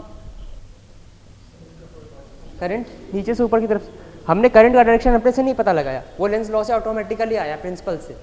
तो अब ये पॉजिटिव और ये नेगेटिव आ रहा है। तो सेकेंडरी वाइंडिंग में जो वोल्टेज की पोलैरिटी होगी ना, ये वाइंडिंग के ओरिएंटेशन पे डिपेंड कर रहा है, क्योंकि इन दोनों केस में सिर्फ सेकेंडरी वाइंडिंग का ओरिएंटेशन चेंज किया, बाकी सारी क्वांटिटी हमने सेम ली है, लेकिन वोल्टेज का डायरेक्शन अपोजिट आ रहा है ना। तो हम ये कहेंगे कि वोल्टेज का जो डायरेक्शन होगा वो ओरिएंटेशन पे डिपेंड करेगा। जिस टाइम पे ये पॉजिटिव है उस टाइम पे ये पॉजिटिव है, जिस टाइम पे ये पॉजिटिव है, देखो डॉट फिर से पॉजिटिव है। मेरी बात समझ में आ रही है? तो अब आपको अगर वोल्टेज की पोलैरिटी पता लगाना होगा, तो अभी हमने जिस प्रोसीजर से पता लगाया है कि काफ़ी लंबा प्रोसीजर है, लेंस लॉ से पहले डायरेक्शन, करंट का डायरेक्शन देखो, फिर रेजिस्टेंस लगा करके, वैसे आपको पता नहीं लगाना है। हम यहाँ से तो क्या ऑब्जर्वेशन ले सकते हैं कि डॉट जिस टाइम पे पॉजिटिव है, डॉट उस टाइम पे पॉजिटिव है ना। तो हम सिंपली, मैं यहाँ पे कोड नहीं शो कर रहा हूँ, बस दो वाइंडिंग शो कर रहा हूँ। हम ट्रांसफार्मर को शॉर्टकट में ऐसे तो शो कर देते, कोड नहीं दिखाते। अगर ये डॉट है और यहाँ डॉट है, तो जिस टाइम पे ये पॉजिटिव होगा उसी टाइम पे ये पॉजिटिव होगा। तो हमारे को यहाँ से वोल्टेज की पोलैरिटी पता लग गई। करंट का डायरेक्शन कैसे पता लगाएंगे? यहाँ पे देखो, करंट डॉट में एंटर कर रहा है, यहाँ पे क्या हो रहा है, डॉट से करंट बाहर जा रहा है, यहाँ पे करंट डॉट में एंटर कर रहा है, और यहाँ पे करंट का डायरेक्शन क्या है, डॉट से बाहर जा रहा है। तो एक तरफ अगर करंट डॉट में एंटर कर रहा है तो दूसरी तरफ डॉट से बाहर जाएगा। तो अगर यहाँ पे मैं करंट का डायरेक्शन इस तरह से मान ले रहा हूँ, यहाँ पे क्या रहा, डॉट से बाहर जा रहा है करंट, तो यहाँ पे करंट डॉट में एंटर करेगा। तो इसको अगर हम कंप्लीट करें तो करंट का डायरेक्शन यहाँ पे इस तरह से आ जाएगा। ठीक है, तो हमने वोल्टेज की पोलैरिटी और डायरेक्शन, वो जो लेंस लॉ का माइनस होता है उससे कोई लेना देना नहीं है, उसका कहीं पे हमने कोई यूज़ नहीं किया। ठीक है, हम वोल्टेज की पोलैरिटी क्या होगी वो वाइंडिंग के ओरिएंटेशन से डिसाइड कर लेंगे। और आपको गेट के क्वेश्चन में प्रॉपर ओरिएंटेशन दिया होगा, तो बहुत सारे ऐसे गेट के क्वेश्चन देखोगे। मेरे ख्याल से बहुत से कम लोगों को, हम लोग को भी बीटेक में डॉट का मतलब नहीं पता था कि डॉट क्यों दिया होता है। आप लोग को पता था? हाँ, नहीं, डॉट का मैं मतलब पूछ रहा हूँ कि डॉट का मतलब क्या होता है। ओरिएंटेशन जानते थे? तो हमारे को डॉट क्यों दिया रहेगा? वोल्टेज की पोलैरिटी और करंट का डायरेक्शन पता करने के लिए। ये गेट के क्वेश्चन में आपको प्रॉपर्ली दिया रहेगा, और यहीं से हम वोल्टेज की पोलैरिटी डिसाइड कर लेंगे, वोल्टेज का, ठीक है, करंट का डायरेक्शन डिसाइड कर लेंगे। लेंस लॉ के माइनस से कोई लेना देना नहीं है हमारा।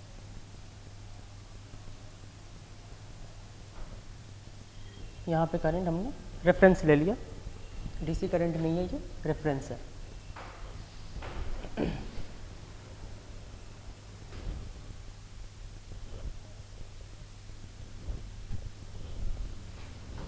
मैंने ये बता रखा है कि अगर यहाँ पे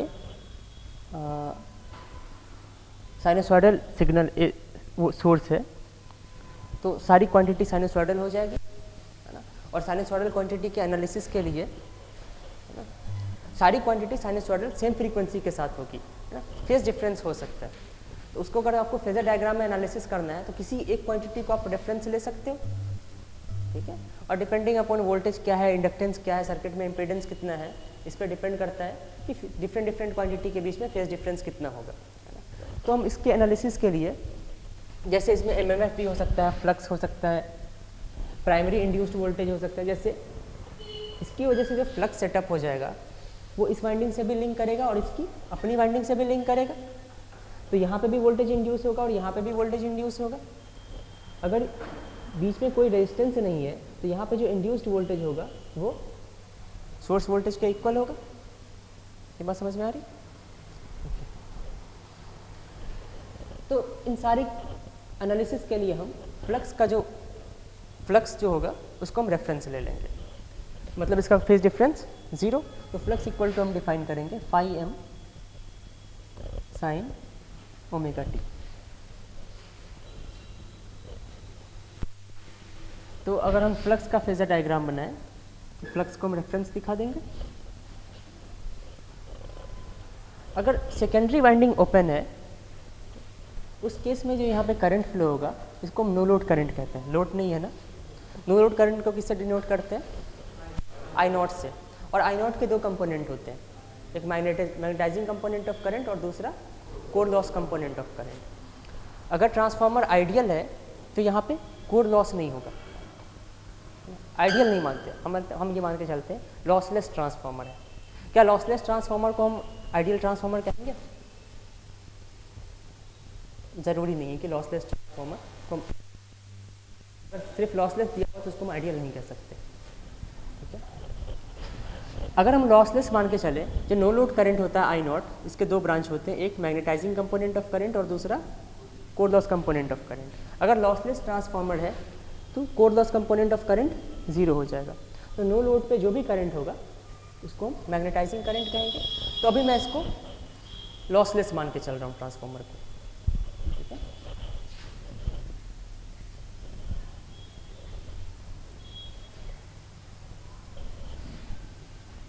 ठीक है। तो यहाँ पे जो भी करंट फ्लो होगा उसको हम मैग्नेटाइजिंग कंपोनेंट ऑफ करंट का नाम देंगे।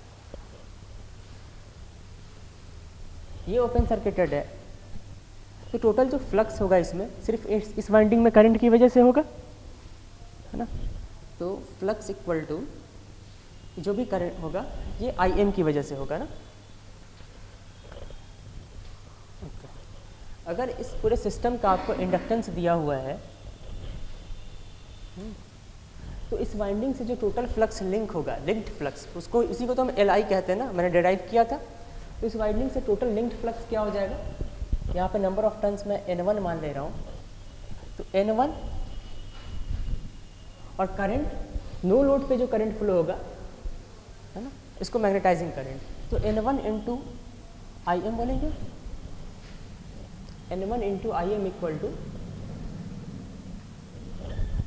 क्या आ जाएगा? टोटल MMF आ जाएगा। Okay, this MMF divided by reluctance equal to flux. Okay, तो आई एम की वैल्यू क्या हो जाएगी?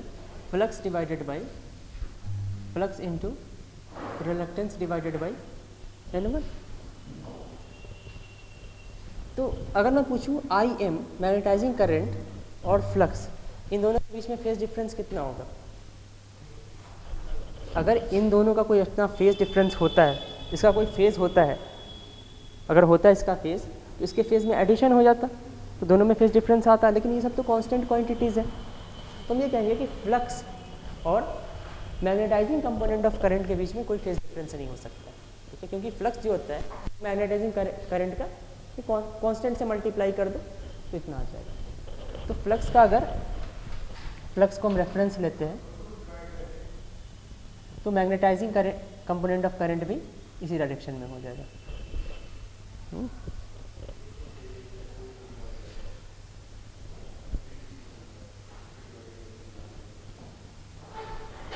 यहाँ पे हमने एक एग्जांपल किया था ना, हमने करंट का कैलकुलेशन किया था, नंबर ऑफ टर्न्स दिए हुए थे, रिलक्टेंस दिया हुआ था, है ना, वोल्टेज दिया हुआ था।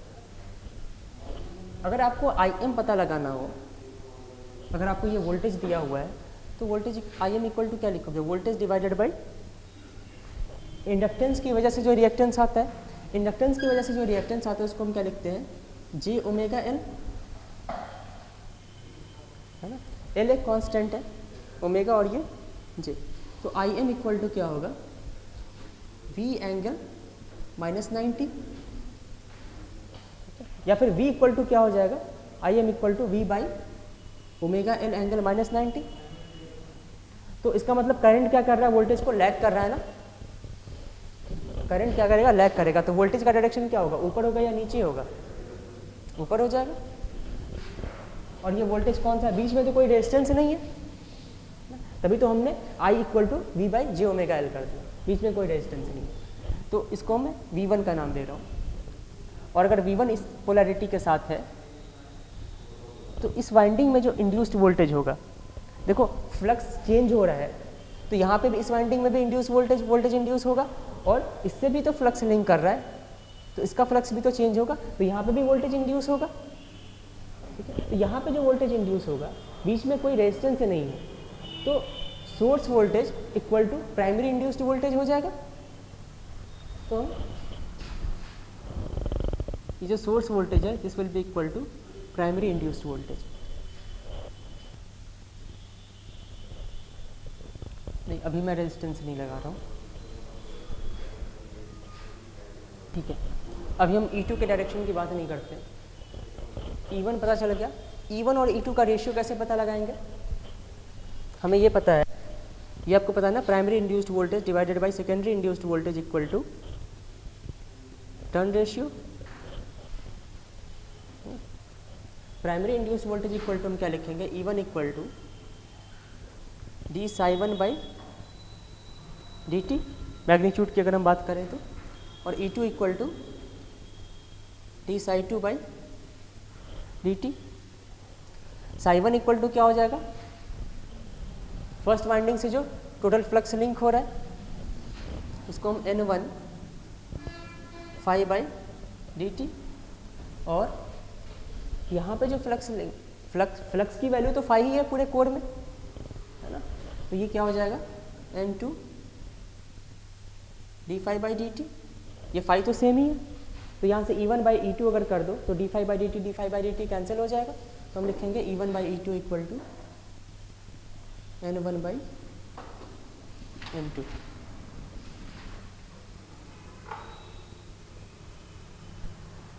और अगर E1 का मैग्नीट्यूड पता लगाना है, अब जैसे अगर आपसे E1 की वैल्यू पूछी जाए तो AC क्वांटिटी है, इंस्टेंटेनियस वैल्यू तो नहीं बताओगे, या तो मैक्सिमम वैल्यू बताओगे या RMS वैल्यू बताओगे, है ना। हमारे को फ्लक्स ये दिया हुआ है, फ्लक्स की मैक्सिमम वैल्यू φm दी हुई है, तो हमारे को मान लो कि E1 की RMS वैल्यू पता लगानी है, तो इसको हम लिखेंगे N1 D by D T of φm sign omega T, ये आ जाएगा φm कांस्टेंट है N1 omega cos omega T, ये E1 की वैल्यू आ जाएगी, है ना। ओमेगा की जगह पे तुम 2 पाई एफ पुट कर दो,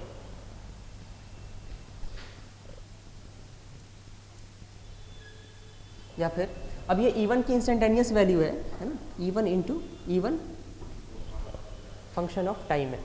E1 की RMS वैल्यू क्या हो जाएगी, साइनसोइडल सिग्नल की RMS वैल्यू क्या होती है, बाई √2, तो E1 RMS हम लिखेंगे φm N1, ओमेगा की जगह पे मैं 2 पाई f लिख रहा हूँ, divided by √2, 2 pi by √2 equal to 4.44 होता है, तो ये आ जाएगा 4.44 f into N1 into φm। Notice करो यहाँ पे फ्लक्स की मैक्सिमम वैल्यू है और यहाँ पे वोल्टेज की RMS वैल्यू है। ऐसा लगता है कि यहाँ पे ये मैक्सिमम है तो ये मैक्सिमम होगा, नहीं, ये RMS है, यहाँ पे मैक्सिमम वैल्यू। इसी तरह से E2 की वैल्यू क्या आ जाएगी, सेम प्रोसीजर है, N1 की जगह पे N2 आ जाएगा। मैक्सिमम फ्लक्स है, एरिया फिक्स है, तो मैक्सिमम फ्लक्स को हम flux equal to flux density into area होता है, तो हम E1 को क्या लिखेंगे 4.44 f N1, फ्लक्स की जगह पे हम maximum flux density into area of transformer. अब एक कोई पर्टिकुलर ट्रांसफॉर्मर है जिसको आप अलग अलग वोल्टेज से एक्साइट कर सकते हो, तो एक पर्टिकुलर ट्रांसफॉर्मर के लिए नंबर ऑफ टर्न और एरिया तो फिक्स होगा, तो अगर आप ज़्यादा वोल्टेज दोगे, ठीक है, अगर आप अलग अलग वोल्टेज के मैग्नीट्यूड से एक्साइट कर रहे हो, एक ट्रांसफार्मर है, फ्रीक्वेंसी भी फिक्स है 50 हर्ट्ज, लेकिन वोल्टेज का मैग्नीट्यूड आप चेंज करते जा रहे हो, तो फ्रीक्वेंसी भी अगर फिक्स कर दिया, ठीक है, अगर आप वोल्टेज का मैग्नीट्यूड चेंज कर रहे हो तो अब यहाँ पे कौन सी क्वांटिटी चेंज होगी, उसके अंदर जो मैग्नेटिक फील्ड डेंसिटी जो होगी, है ना, मैग्नेटिक फ्लक्स डेंसिटी जो होगी, ये भी साइनसॉइडल होगी, फ्लक्स साइनसॉइडल है तो इसका डेंसिटी भी साइनसॉइडल होगा, उसकी कुछ पीक वैल्यू होगी ना, तो वो वही यहाँ पे मैं मैक्सिमम ना लिख करके पीक लिख देता हूँ। तो अगर वोल्टेज की आरएमएस वैल्यू ज़्यादा है, हाई वोल्टेज आपने लगा दिया, तो उसकी पीक वैल्यू क्या होगी, फ्लक्स डेंसिटी की ज़्यादा वैल्यू हाई होगी। और मैग्नेटिक मटेरियल में हर मटेरियल की पीक वैल्यू डिसाइडेड होती है। अगर उस मटेरियल में फ्लक्स डेंसिटी की पीक वैल्यू वो प्रिस्क्राइब्ड वैल्यू से ज़्यादा हो जाती है तो वो मटेरियल ठीक से काम नहीं करता। ये भी हम देखेंगे कि कैसे क्यों ठीक से काम नहीं करता, क्या प्रॉब्लम हो सकती है। मैग्नेटिक सैचुरेशन जब पढ़ेंगे तो उसमें हम कर लेंगे। तो यहाँ पे E1 और E2 का मैग्नीट्यूड समझ में आया, है ना। अगर यहाँ पे टर्न रेशियो हम 2:1 का ले लें, स्टेप डाउन ट्रांसफार्मर, ऐसा स्टेप डाउन ट्रांसफार्मर 2:1 का नहीं होता है, लेकिन हम इसमें बस थ्योरी पढ़ने के लिए लेते हैं। तो E2 का जो मैग्नीट्यूड होगा, E2 का जो लेंथ हम दिखाएंगे वो E1 के लेंथ का हाफ होगा, है ना। तो लेंथ को तो हाफ दिखाना, लेकिन दिखाएं किधर, ऊपर दिखाए या नीचे दिखाए या फ्लक्स के डायरेक्शन में दिखाए, है ना।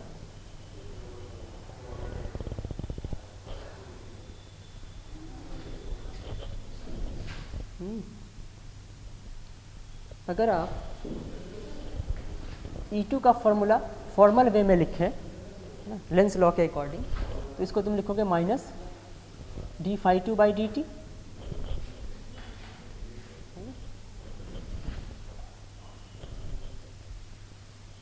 लेकिन मैंने आपको ये बता रखा कि E2 की पोलैरिटी जो होगी, है ना, वो हम इस माइनस के अकॉर्डिंग, माइनस से मतलब नहीं है उसको, है ना, वो हमने E2 की polarity according to Lenz law वो हमने पता कर रखा है।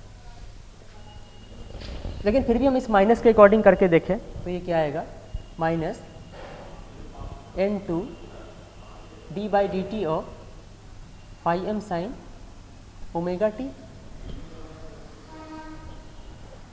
-N2 φm cos ω t। यहाँ पे तुम cos ω t को sin 90 - ω t लिख सकते हो।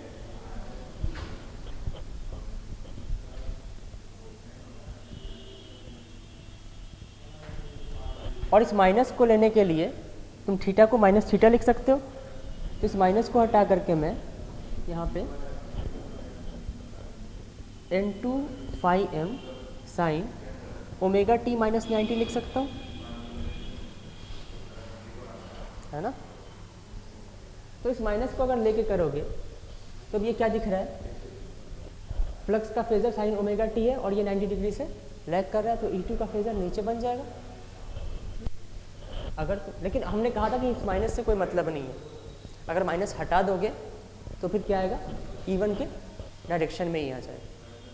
तो ये अलग अलग बुक में अलग अलग दिया हुआ है। नागराथन कोठारी में ऊपर की तरफ दिया हुआ है, माइनस लेकर के नहीं किया हुआ है, और BS बिमरा में नीचे की तरफ दिया हुआ है। तो मतलब इस पे अभी तक मुझे मतलब मैं वो तरीका नहीं सोच पाया जिससे ये समझाया जा सके, या जिससे किसी एक डायरेक्शन में बताया जा सके ये किस डायरेक्शन में होगा। लेकिन अभी के लिए मैं नीचे के डायरेक्शन में बना रहा हूँ, E2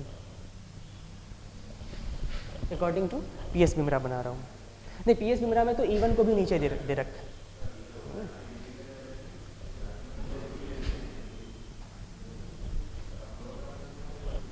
मैं अभी के लिए आपको ये फेजर डायग्राम दे रहा हूँ। E2 का लेंथ, E2 का मैग्नीट्यूड हाफ है और डायरेक्शन ये दे दिया मैंने। क्या समझ में आया फेजर डायग्राम? तो ये बेसिक फेजर डायग्राम है। मतलब अभी तो हमने लोड लगाया ही नहीं है, तो बिना, अगर हम लोड से मतलब नहीं है ना इस फेजर डायग्राम को, क्योंकि लोड लगाया नहीं, तो लोड कैसा भी लगाओ, है ना, इतना फेजर डायग्राम तो सेम रहेगा। ठीक है, लोड लगाने के बाद एक्स्ट्रा करंट I2 आ जाएगा। तो अब देखते हैं लोड लगाने के बाद क्या क्या चेंज हो सकता है। इसमें बहुत सारे चेंजेस होंगे, तो उसको हम समझने की कोशिश करते हैं। अभी हमने ये कैसा ट्रांसफार्मर बना रखा है, लॉसलेस ट्रांसफार्मर है, वरना अगर इसमें लॉस होगा, ठीक है, ट्रांसफार्मर में मतलब मान लिया कि लॉस भी होगा, तो ये जो वोल्टेज सोर्स है ये कुछ पावर सप्लाई करेगा। मेरी बात समझ में आ रही है? अगर ये पावर सप्लाई करेगा तो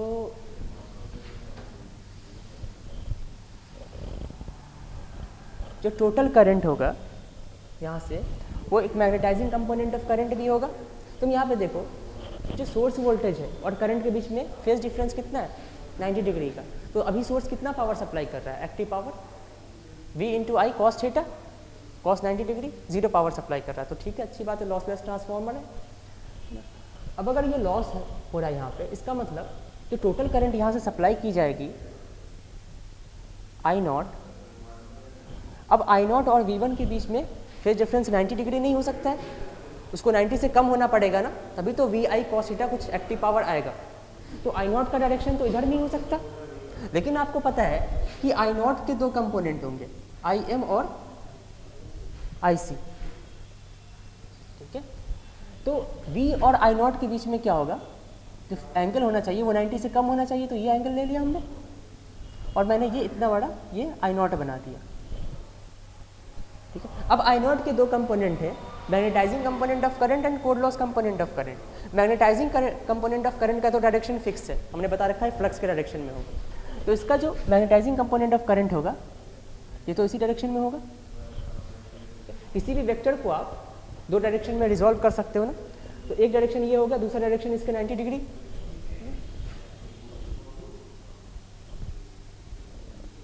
ये core loss component of current. ये जो करंट है ये प्योर लॉसी करंट है ना, तो इसको पूरी तरह से वोल्टेज के डायरेक्शन में होना पड़ेगा, क्योंकि अगर core loss component of current को अगर आप इस डायरेक्शन में दिखाओगे तो core loss component of current का भी एक कंपोनेंट तो यहाँ आ जाएगा ना, तो ये तो मैग्नेटाइजिंग कंपोनेंट ऑफ करंट में कंट्रीब्यूट करेगा, है ना। कोर लॉस का मतलब ये प्योरली लॉस के लिए, तो इसको हम सीधे सीधे वोल्टेज के डायरेक्शन में दिखाएंगे,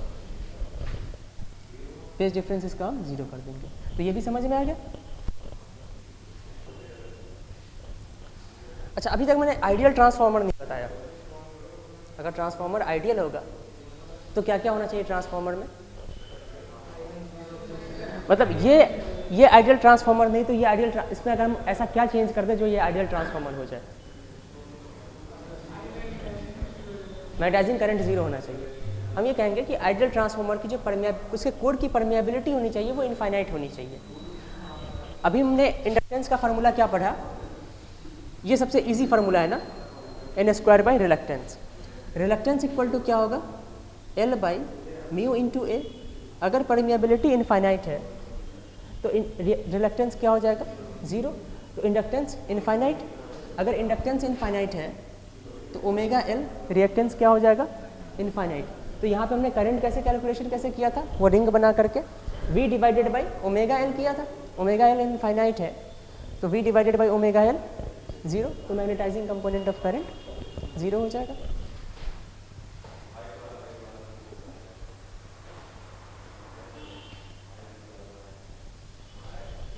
फ्लक्स, अगर मैग्नेटाइजिंग कंपोनेंट ऑफ करंट 0 होगा तो फ्लक्स क्या होगा,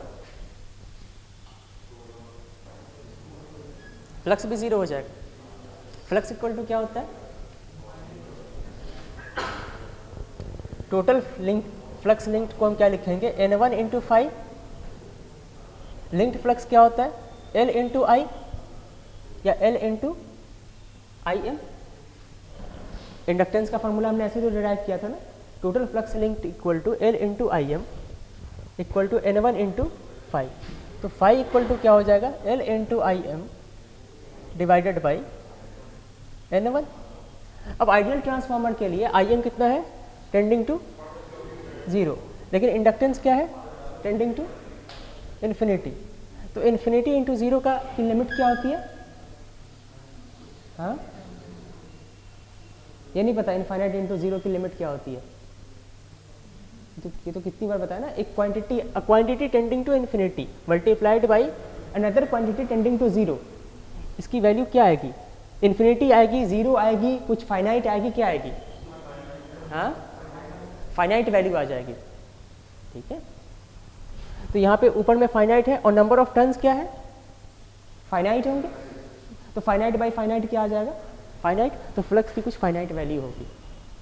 तो आइडियल ट्रांसफार्मर की बात समझ में आ रही कि उसमें मैग्नेटाइजिंग करंट जीरो होने के बावजूद वहाँ पे फ्लक्स होगा, हाइपोथेटिकल ट्रांसफार्मर, क्योंकि उसका इंडक्टेंस इनफाइनाइट है।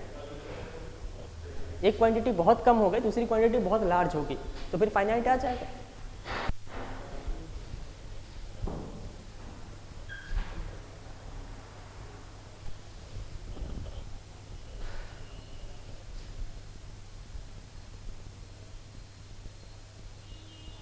तो हम आइडियल ट्रांसफार्मर में IM भी नहीं बनाएंगे, फ्लक्स E1 E2। ठीक है, अब हम इसमें लोड लगा करके अब I2 भी फ्लो होगा, फिर उसको एनालाइज करते हैं। वोल्टेज इंड्यूस होगा यहाँ पे, और अगर आप पाथ दे देंगे तो करंट भी फ्लो होगा। हम ये मान लेते हैं कि जब ये रेजिस्टेंस कनेक्टेड नहीं था, है ना, तो कोई अपोजिंग फ्लक्स नहीं था। तो यहाँ पे मान लेते हैं कि जो फ्लक्स था वो फाई सेटअप था, फाई फ्लक्स एस्टैब्लिश्ड था। ये बात समझ में आ रही है? अच्छा, आपको ये पता है ना कि यहाँ पे जो इंड्यूस्ड EMF E1 होगा, इसका फॉर्मूला क्या था?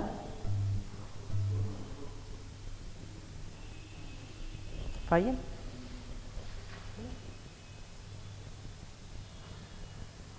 यहाँ पे मान लेते हैं कि जो फ्लक्स साइनोसॉइडल था उसकी मैक्सिमम वैल्यू फाई एम थी। RMS maximum value phi M है, तो RMS value phi M by √2 हो जाएगी, वो भी फिक्स हो जाएगी। ओके, ये वैल्यू कब थी? जब यहाँ पे रेजिस्टेंस कनेक्ट नहीं किया था। ये बीच में कोई रेजिस्टेंस नहीं है, तो E1 की वैल्यू ऑब्वियसली सोर्स वोल्टेज के बराबर होगी। ठीक है, अब अगर सोर्स वोल्टेज, तो ये आइडियल सोर्स है, तो ये वोल्टेज चेंज नहीं हो सकता ना किसी भी हालत में। बीच में कोई रेजिस्टेंस नहीं है, तो ये वोल्टेज भी चेंज नहीं हो सकता। ये वोल्टेज चेंज नहीं हो सकता, ये कांस्टेंट है। एक ट्रांसफार्मर के लिए N1 चेंज नहीं हो सकता, फ्रीक्वेंसी चेंज नहीं हो सकती। पहले लोड नहीं कनेक्टेड था, बाद में लोड ले आए, तो इसकी फ्रीक्वेंसी, सोर्स फ्रीक्वेंसी को तो कोई मतलब नहीं है, तो ये भी कांस्टेंट। तो यहाँ पे देखो सारी क्वांटिटी कांस्टेंट है, E1 भी कांस्टेंट है, तो फ्लक्स भी कांस्टेंट रहेगा। मेरी बात समझ में आ रही है? इतना फ्लक्स इस लोड के पहले था, लोड लगाने के बाद भी तो फ्लक्स सेम ही होना चाहिए, क्योंकि इनपुट वोल्टेज चेंज नहीं हो रहा, कोई भी पैरामीटर चेंज नहीं हो रहा। ठीक है, लेकिन लेंस लॉ से हमने क्या पढ़ा कि यहाँ पे जो करंट फ्लो होगा, इस करंट की वजह से एक फ्लक्स आएगा। तो ये पहले फ्लक्स जो था φ1 इक्वल टू, हम मान लेते हैं φm नहीं लिखते, मैं सिर्फ फाई लिख रहा हूँ, RMS वैल्यू ले रहा हूँ, है ना। कि अगर यहाँ पे मैं RMS वैल्यू ले लूँ तो ये फाई RMS इंटू √2 हो जाएगा। तो हम सिर्फ फाई से मैं कह रहा हूँ कि पहले जो भी फ्लक्स था वो फाई था। तो φ1 इक्वल टू पहले क्या था? फाई था। अब अगर यहाँ पे करंट की फ्लो होने की वजह से एक φ2 आएगा ना, तो अब टोटल फ्लक्स क्या हो जाएगा? φ1 माइनस φ2। ये फ्लक्स कितना आएगा?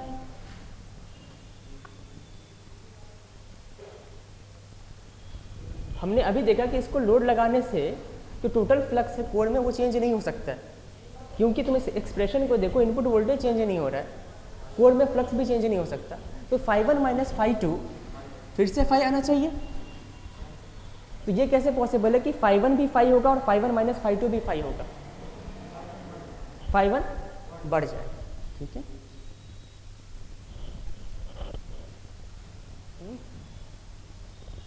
अब मुझे बताओ φ1 कितना से बढ़ेगा? φ1 इक्वल टू पहले फाई था, अब फाई को आपको मेंटेन करना है, तो जितनी क्वांटिटी तुम सब्सट्रैक्ट कर रहे हो उतना ही से इंक्रीज करना पड़ेगा ना φ1 को। तो हम कहेंगे कि increment in φ1 to maintain to maintain the flux in core, this must be equal to flux induced by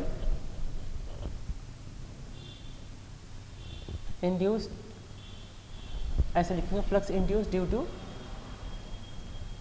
secondary winding.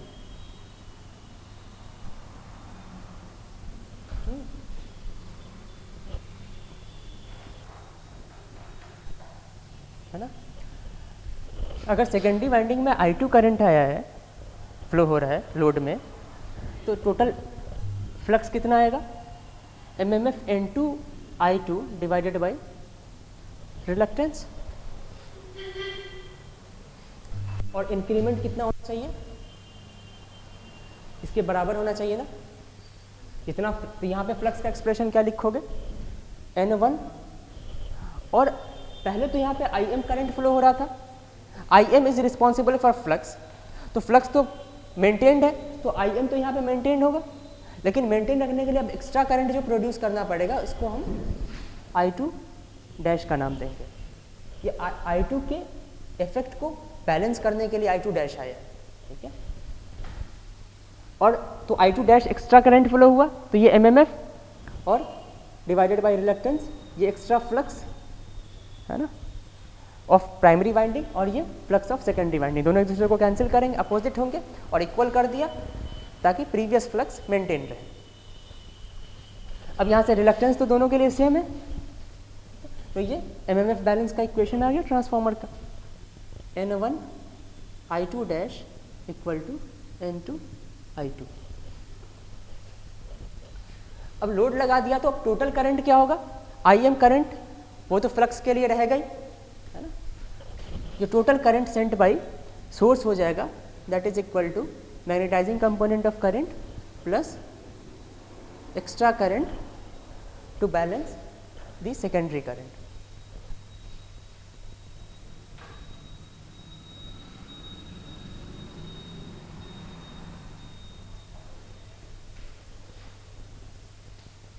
तो एक ये बेसिक फार्मूला है, सॉरी N1 होगा ना यहाँ पे, और दूसरा बेसिक फार्मूला ये तो सभी जानते हैं, ये तो हम लोग 12th में भी पढ़ते हैं ना। ये मैंने E1 बाई E2 लिखा है, V1 बाई V2 नहीं लिखेंगे हम, क्योंकि अगर आइडियल नहीं है तो यहाँ पे रेजिस्टेंस होगा ना, तो यहाँ पे इंड्यूस्ड वोल्टेज का रेशियो इतना होगा, और यहाँ पे हम I1 N1 नहीं लिखेंगे क्योंकि I1 I2 डैश के इक्वल नहीं है। X E2 E1 मैं प्योरली रेजिस्टिव लोड के लिए लगा रहा हूँ, यहाँ पे पोलैरिटी जो भी हो, पॉजिटिव नेगेटिव, यहाँ पे रेजिस्टेंस है तो रेजिस्टेंस वोल्टेज और रेजिस्टेंस करंट के बीच में कोई फेज डिफरेंस नहीं होता, तो I2 का डायरेक्शन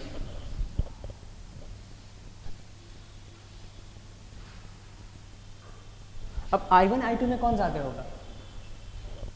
MMF दोनों तरफ बराबर होना चाहिए ना, तो जिधर नंबर ऑफ टर्न्स ज़्यादा है उधर करंट कम रखो, तो इधर नंबर ऑफ टर्न्स ज़्यादा है तो इधर करंट कम होगा, यहाँ पे करंट डबल होगा, तो I2 जो है वो I1 से डबल होगा। तो मैं I2 अगर इतना बनाऊँ,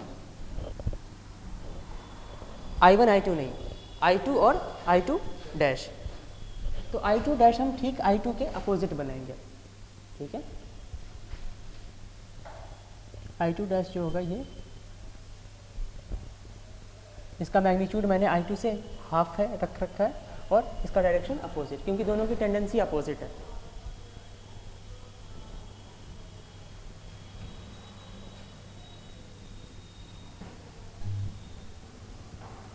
यहाँ से तुम ये भी नोटिस कर सकते हो कि जितना फेज डिफरेंस E2 और I2 के बीच में होगा उतना ही फेज डिफरेंस E1 और I2 डैश के बीच में होगा। कोई फेज डिफरेंस नहीं तो यहाँ पे भी कोई फेज डिफरेंस नहीं, क्योंकि E1 E2 एक दूसरे के अपोजिट है और I2 डैश भी एक दूसरे के अपोजिट है, तो वो एंगल सेम ही बनेगा। ओके, और कौन कौन सा करंट है? IM भी हमें पहले बना लेना चाहिए था, IM हमेशा फ्लक्स के डायरेक्शन में, और IM का जो मैग्नीट्यूड, ये इसको हम लोड करंट कहेंगे, magnetising component of current practically load current से काफ़ी कम होता है। तो फेजर डायग्राम में बेटर ये होगा कि लोड करंट से हम कम दिखाएं।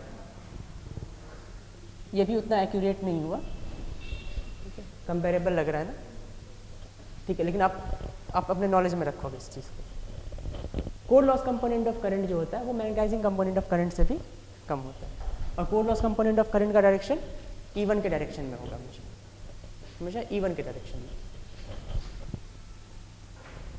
तो ये IC, तो टोटल प्राइमरी करंट क्या हो जाएगा, I1 equal to IM plus IC plus I2 dash. IM plus IC को हम I0 लिखेंगे प्लस I2 डैश। मतलब अब 3 वेक्टर हैं आपके पास, तो या तो इन दोनों को पहले ऐड कर दो फिर इससे ऐड करो, या फिर आप IC IM से पहले I0 बना लो। तो IM और IC से हम ये I0 बना लेते हैं, no load current, core loss भी हमने इसमें ले लिया है, और फिर I0 और I2 का वेक्टर सम आ जाएगा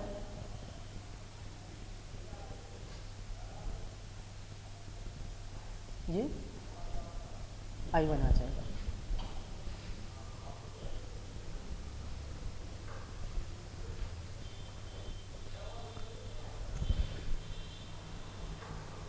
इस ट्रांसफार्मर में अभी हमने वाइंडिंग का रेजिस्टेंस नहीं लिया और वाइंडिंग का लीकेज रिएक्टेंस नहीं लिया। अब आप RL लोड के लिए बना सकते हैं। RL लोड के लिए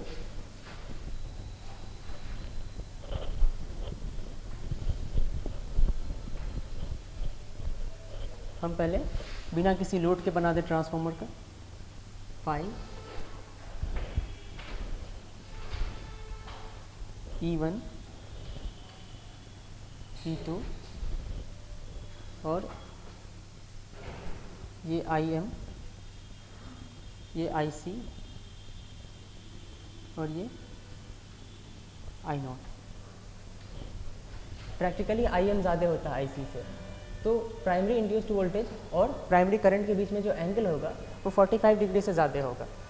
अगर दोनों इक्वल होते तो 45 डिग्री आता, अगर ये कंपोनेंट ज़्यादा है तो रिजल्टेंट नीचे की तरफ बेंड हो जाएगा, तो ये एंगल 45 डिग्री से ज़्यादा आएगा, ठीक है। ये हमने नो लोड पे बना दिया।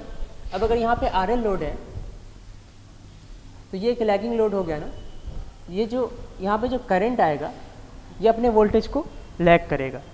तो ये वोल्टेज E2 है तो करंट क्या होगा, लैग करेगा, मतलब E2 से क्लॉकवाइज होगा। और RL लोड का फेज डिफरेंस 90 डिग्री से ज़्यादा नहीं होता है, 0 से लेकर के 90 डिग्री के बीच में वैरी करता है। तो ये 0 की लाइन है और ये 90 डिग्री लैग की लाइन है, तो बीच में हम यहाँ पे I2 बना दें। ये मैं इतना बड़ा, नॉर्मली फेजर डायग्राम में I के वेक्टर का जो लेंथ होता है वो वोल्टेज से कम दिखाते हैं, लेकिन हमारे पास फ्रीडम है क्योंकि दोनों अलग अलग क्वांटिटी है, तो इन दोनों को हम कंपेयर नहीं कर सकते, तो आप इतना बड़ा भी दिखा सकते हो।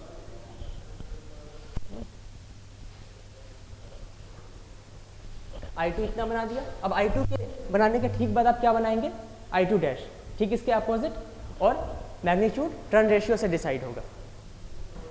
तो टर्न रेशियो किधर ज़्यादा है, इधर टर्न रेशियो, हाँ I2 मतलब सेकेंडरी करंट ज़्यादा होगा ना, तो यहाँ पे I2 डैश जो हो जाएगा ये I2 का हाफ हो जाएगा।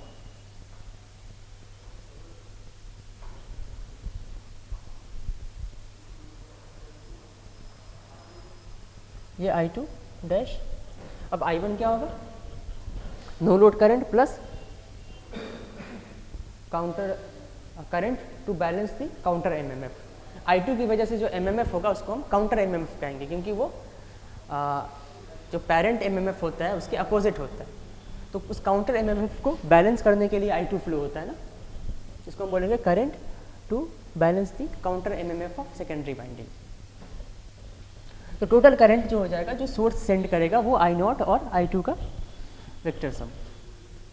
तो हम पैरेललोग्राम लॉ से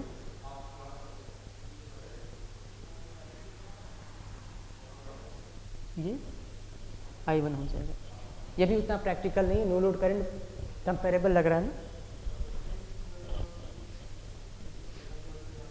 अगर मैं इसको और बड़ा दिखाता तो इसका फिर हाफ थोड़ा और बड़ा होता। लेकिन उसके लिए फिर बहुत बड़ा दिखाना पड़ेगा। अब यहाँ पे अगर RC लोड होगा तो I2 लीड करेगा, इस डायरेक्शन में होगा, तो I2 डैश इस डायरेक्शन में, तो I2 डैश प्लस I0 का वेक्टर सम हो जाएगा। एक नॉन आइडियलिटी मिलाते हैं, ठीक है ना। वाइंडिंग में तो वाइंडिंग रेजिस्टेंस फ्री तो नहीं होगा, हर वाइंडिंग का कुछ ना कुछ रेजिस्टेंस होता है, तो पूरी वाइंडिंग का रेजिस्टेंस मैं यहाँ पे शो कर रहा हूँ, ठीक है। जबकि ज़्यादातर वाइंडिंग क्या होती है, इसके अंदर होती है, तो मैं वाइंडिंग का रेजिस्टेंस यहाँ पे शो कर रहा हूँ। और यहाँ पे एक रिएक्टेंस भी आता है, तो रिएक्टेंस कहाँ से आता है, लीकेज फ्लक्स की वजह से ना। देखो हर फ्लक्स जो होगा वो करंट के डायरेक्टली प्रोपोर्शनल होता है।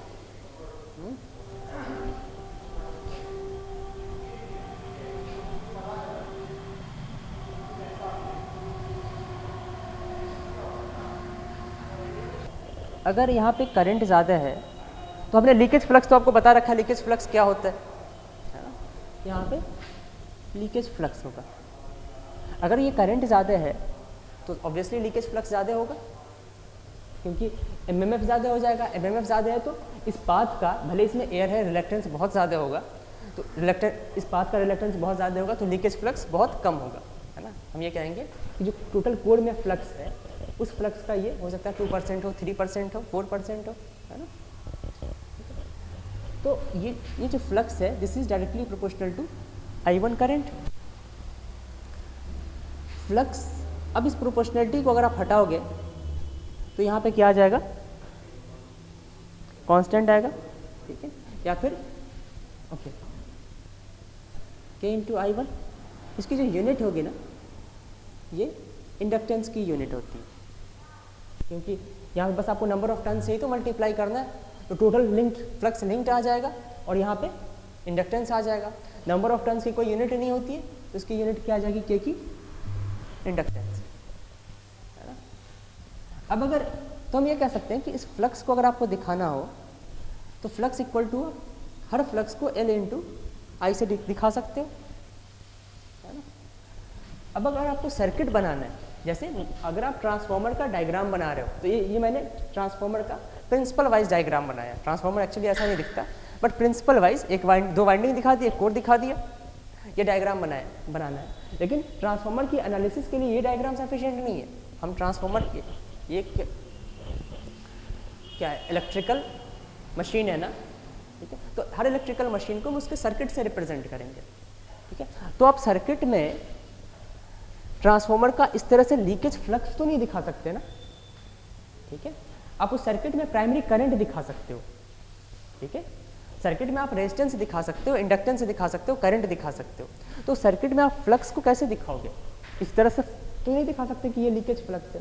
तो इस फ्लक्स के इफेक्ट को तो उसमें डालना पड़ेगा ना सर्किट में। तो उस फ्लक्स के इफेक्ट को आप कैसे डालोगे, हमें φ1 दिखाना, तो हम कहेंगे φ1 is equal to K into I1। आप I1 दिखा सकते हो, और K की यूनिट क्या होती है, इंडक्टेंस की। अगर इंडक्टेंस है तो रिएक्टेंस होगा, तो इसके बदले हम एक रिएक्टेंस दिखा सकते हैं और इसमें हम I1 करंट फ्लो करा देंगे, ठीक है। अब I1 करंट कहाँ फ्लो होता है, सोर्स से, है ना। तो ये ज़रूरी है कि उस रिएक्टेंस में I1 करंट जाना चाहिए, है ना, क्योंकि फ्लक्स जो लीकेज फ्लक्स जो है वो I1 के डायरेक्टली प्रोपोर्शनल है। तो ये ज़रूरी है कि आपको इंडक्टेंस को सर्किट में ऐसी जगह पे प्लेस करना है, रिएक्टेंस को सर्किट में ऐसी जगह पे प्लेस करना है जहाँ पे I1 करंट फ्लो हो, ठीक है। तो I1 करंट फ्लो कराने के लिए हम सर्किट में रिएक्टेंस को यहाँ पे प्लेस कर देंगे। रेजिस्टेंस को तो ठीक है, समझ में आ गया, पूरी वाइंडिंग का रेजिस्टेंस हमने एक जगह दिखा दिया। उसी तरह से सेकेंडरी वाइंडिंग का, है ना, रेजिस्टेंस और ये I2 के डायरेक्टली प्रोपोर्शनल होगा। तो secondary flux, secondary leakage flux को मॉडल करने के लिए हम I2 को, ये I2 है तो यहाँ पे हम X2 दिखा देंगे और ये X1 दिखा देंगे, ठीक है। ओके, तो अभी ये कंप्लीटली सर्किट डायग्राम में ट्रांसफॉर्म नहीं हुआ है ना। अभी हम यहाँ पे इसको भी हटाएंगे, लेकिन अब आप इसको अकाउंट में ले करके फेजर डायग्राम बनाएंगे। अब तुम यहाँ पे नोटिस करो, source voltage primary induce voltage के इक्वल नहीं होगा। प्राइमरी करंट फ्लो हो रहा है तो यहाँ पे कुछ वोल्टेज ड्रॉप हो जाएगा ना। तो पहले आप E1, E2, फाई और IN, I0 और IC तो दिखा ही सकते हैं, वो पहले दिखा दो।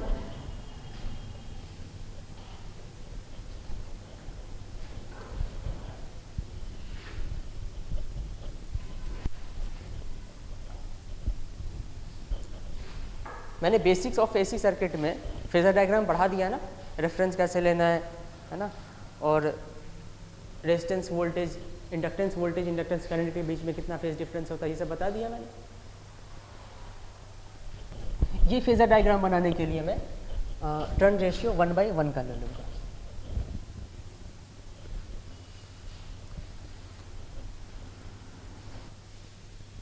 IM, IC,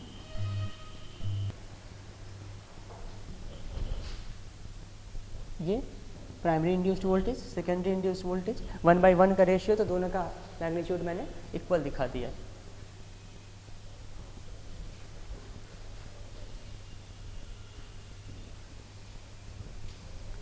यहाँ पे सेकेंडरी रेजिस्टेंस, सेकेंडरी वाइंडिंग का, और सेकेंडरी लीकेज फ्लक्स के लिए सेकेंडरी यहाँ पे रिएक्टेंस आ गया, इसको हम लीकेज, सेकेंडरी वाइंडिंग का लीकेज रिएक्टेंस कहेंगे। और ये लोड है R2 और ये X2, ये एक RL लोड है। ये जो वोल्टेज होगा इसको हम सेकेंडरी इंड्यूस्ड वोल्टेज कहेंगे, और ये हमने ड्रॉ कर दिया। कुछ वोल्टेज ड्रॉप यहाँ पे हो जाएगा, इसको मैं ठीक से बना देता हूँ। RL लोड और ये XL, और यहाँ पे जो वोल्टेज डिफरेंस होगा ये सेकेंडरी इंड्यूस्ड वोल्टेज, और आउटपुट वोल्टेज क्या होगा, लोड वोल्टेज, जो वोल्टेज लोड के क्रॉस है, ये जो वोल्टेज होगा प्लस माइनस, इसको हम लोड वोल्टेज कहेंगे। यहाँ पे secondary induced voltage load voltage के इक्वल नहीं होगा। आपके पास E2 का फेजर डायग्राम पता है, लोड में जो करंट आएगा वही करंट तो यहाँ पे भी होगा। अगर आप इस एंड से देखो तो ये टोटल कैसा सर्किट है,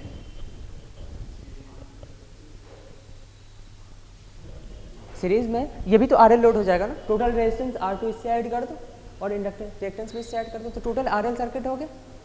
अगर RL सर्किट है तो यहाँ पे जो करंट होगा वो E2 को लैग करेगा, तो I2 तो आप इस एंड से बना सकते हो, तो I2 हम इस तरह से कुछ बना देते हैं। अब आपको I2 का फेजर पता है, तो ये जो वोल्टेज है, जो लोड के सिर्फ रेजिस्टेंस पार्ट के अक्रॉस जो वोल्टेज आ जाएगा, इसका डायरेक्शन क्या होगा, तुम बताओ भाई लोग। हाँ, I2 के डायरेक्शन में होगा, रेजिस्टेंस के अक्रॉस वोल्टेज और करंट सेम डायरेक्शन में होगा, तो इसके अक्रॉस जो वोल्टेज होगा ये I2 के डायरेक्शन में हो जाएगा। तो VR का डायरेक्शन में, VR का I2 के डायरेक्शन में बना दूँ, तो मैं मान लेता हूँ कि VR क्या है, ये अब रेजिस्टेंस की वैल्यू पर डिपेंड करेगा कि VR का मैग्नीट्यूड कितना होगा।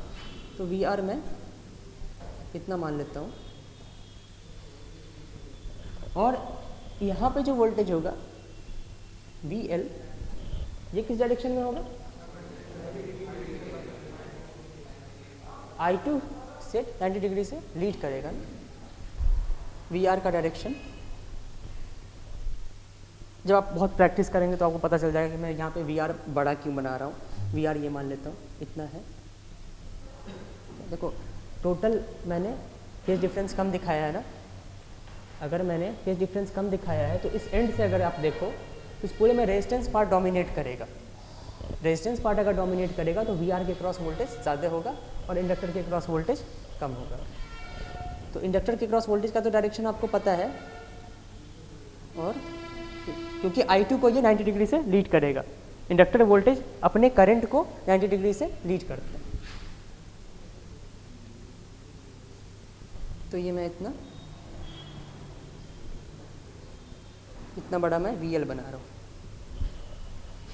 ठीक है। अब लोड वोल्टेज क्या हो जाएगा, VR प्लस VL, तो इस वोल्टेज और इस वोल्टेज का वेक्टर सम, VR में थोड़ा और ज़्यादा बना रहा हूँ,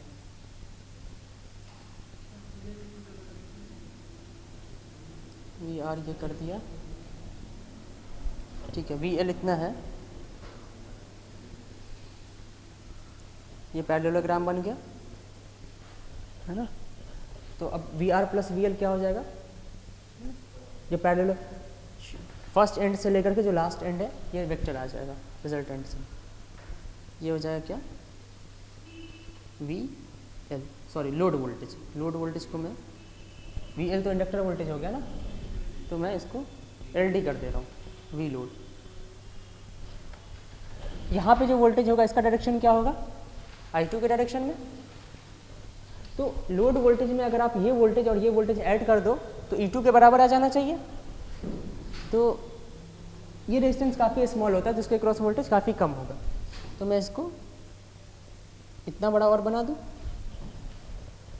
और इसके क्रॉस जो वोल्टेज होगा वो करंट के डायरेक्शन से, करंट का डायरेक्शन अगर ये है तो इसके क्रॉस वोल्टेज का डायरेक्शन ये आ जाएगा। तो मैं यहाँ से फिर 90 डिग्री से ऐसे बना दे रहा हूँ, ये क्या हो जाएगा, I2 j I2 into X2, load voltage plus इसके क्रॉस ड्रॉप प्लस इसके क्रॉस ड्रॉप, ये E2 के बराबर आना चाहिए। तो ये E2 पे आकर के मीट करेगा, ठीक है। एक ही डायरेक्शन में, ये थोड़ा सा टिल्टेड लग रहा है क्लॉकवाइज डायरेक्शन, ये एक ही डायरेक्शन है, और ये डायरेक्शन ये एंगल 90 से ज़्यादा लग रहा है। मैं अब इसमें और ज़्यादा कुछ नहीं कर रहा हूँ, ठीक है ना, और कॉम्प्लिकेटेड हो जाएगा। ये एंगल 90 डिग्री है,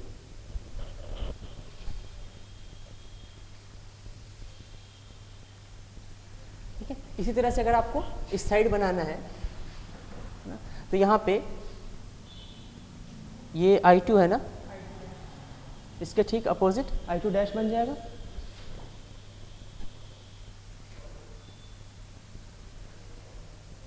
ये I2 डैश, और ये I0 है ना। तो इससे अगर आप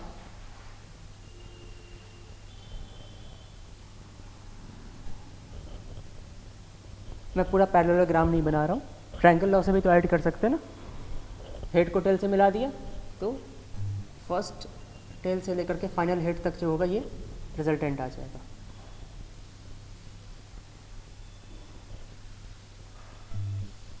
ये रिजल्टेंट आ गया, इसको हम I1 का नाम देंगे। I1 पता लगाना इसलिए ज़रूरी है कि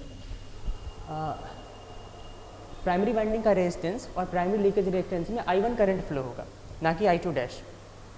सोर्स से जो सप्लाई किया जाएगा वही यहाँ पे आएगा। अब I1 इंटू R ये वोल्टेज ड्रॉप हो जाएगा, इसको मैं थोड़ा और बड़ा बना दूँ, plus minus V R equal to ये हो जाएगा I1 इंटू R, और ये प्लस माइनस जे I1 इंटू X1। तो अब I1 इंटू आर का डायरेक्शन क्या होगा, अब बताओ I1 इंटू आर का डायरेक्शन क्या होगा, VR का डायरेक्शन क्या होगा, I1 के ही डायरेक्शन में, ठीक है। तो I1 का डायरेक्शन ये है, ठीक है। तो VR को बनाए कहाँ पे, यहाँ से बनाए या यहाँ से बनाए, कहाँ से बनाए VR के डायरेक्शन वेक्टर को, क्यों E1 से बनाए, हम बना तो कहीं भी सकते हैं, लेकिन हमें ये पता है कि V1 इक्वल टू क्या होगा, E1 प्लस V है ना, VR1 प्लस VX1। तो चूंकि हमारे को E1 में ऐड करना है तो VR1 को E1 के टिप से बनाएंगे। VR1 का डायरेक्शन I1 के डायरेक्शन में होगा, तो इसके टिप से स्टार्ट करो, लेकिन I1 के डायरेक्शन में जाओ, और वोल्टेज का मैग्नीट्यूड काफ़ी कम होगा, है ना। तो ये VR1 बना दिया। VX1 का डायरेक्शन करंट के डायरेक्शन से एंटी क्लॉकवाइज 90 डिग्री, तो इसके टिप से चूंकि इसमें ऐड करना है, लीकेज रिएक्टेंस जो होता है वो रेजिस्टेंस से 3 to 4 टाइम्स या 5 टाइम्स ज़्यादा होता है। तो ये जो वोल्टेज का वेक्टर है ये हम इससे ज़्यादा बनाएंगे। अब इस दिस प्लस दिस ये क्या होगा, सोर्स वोल्टेज। तो आप इसको ये हम V1 मान लीजिएगा।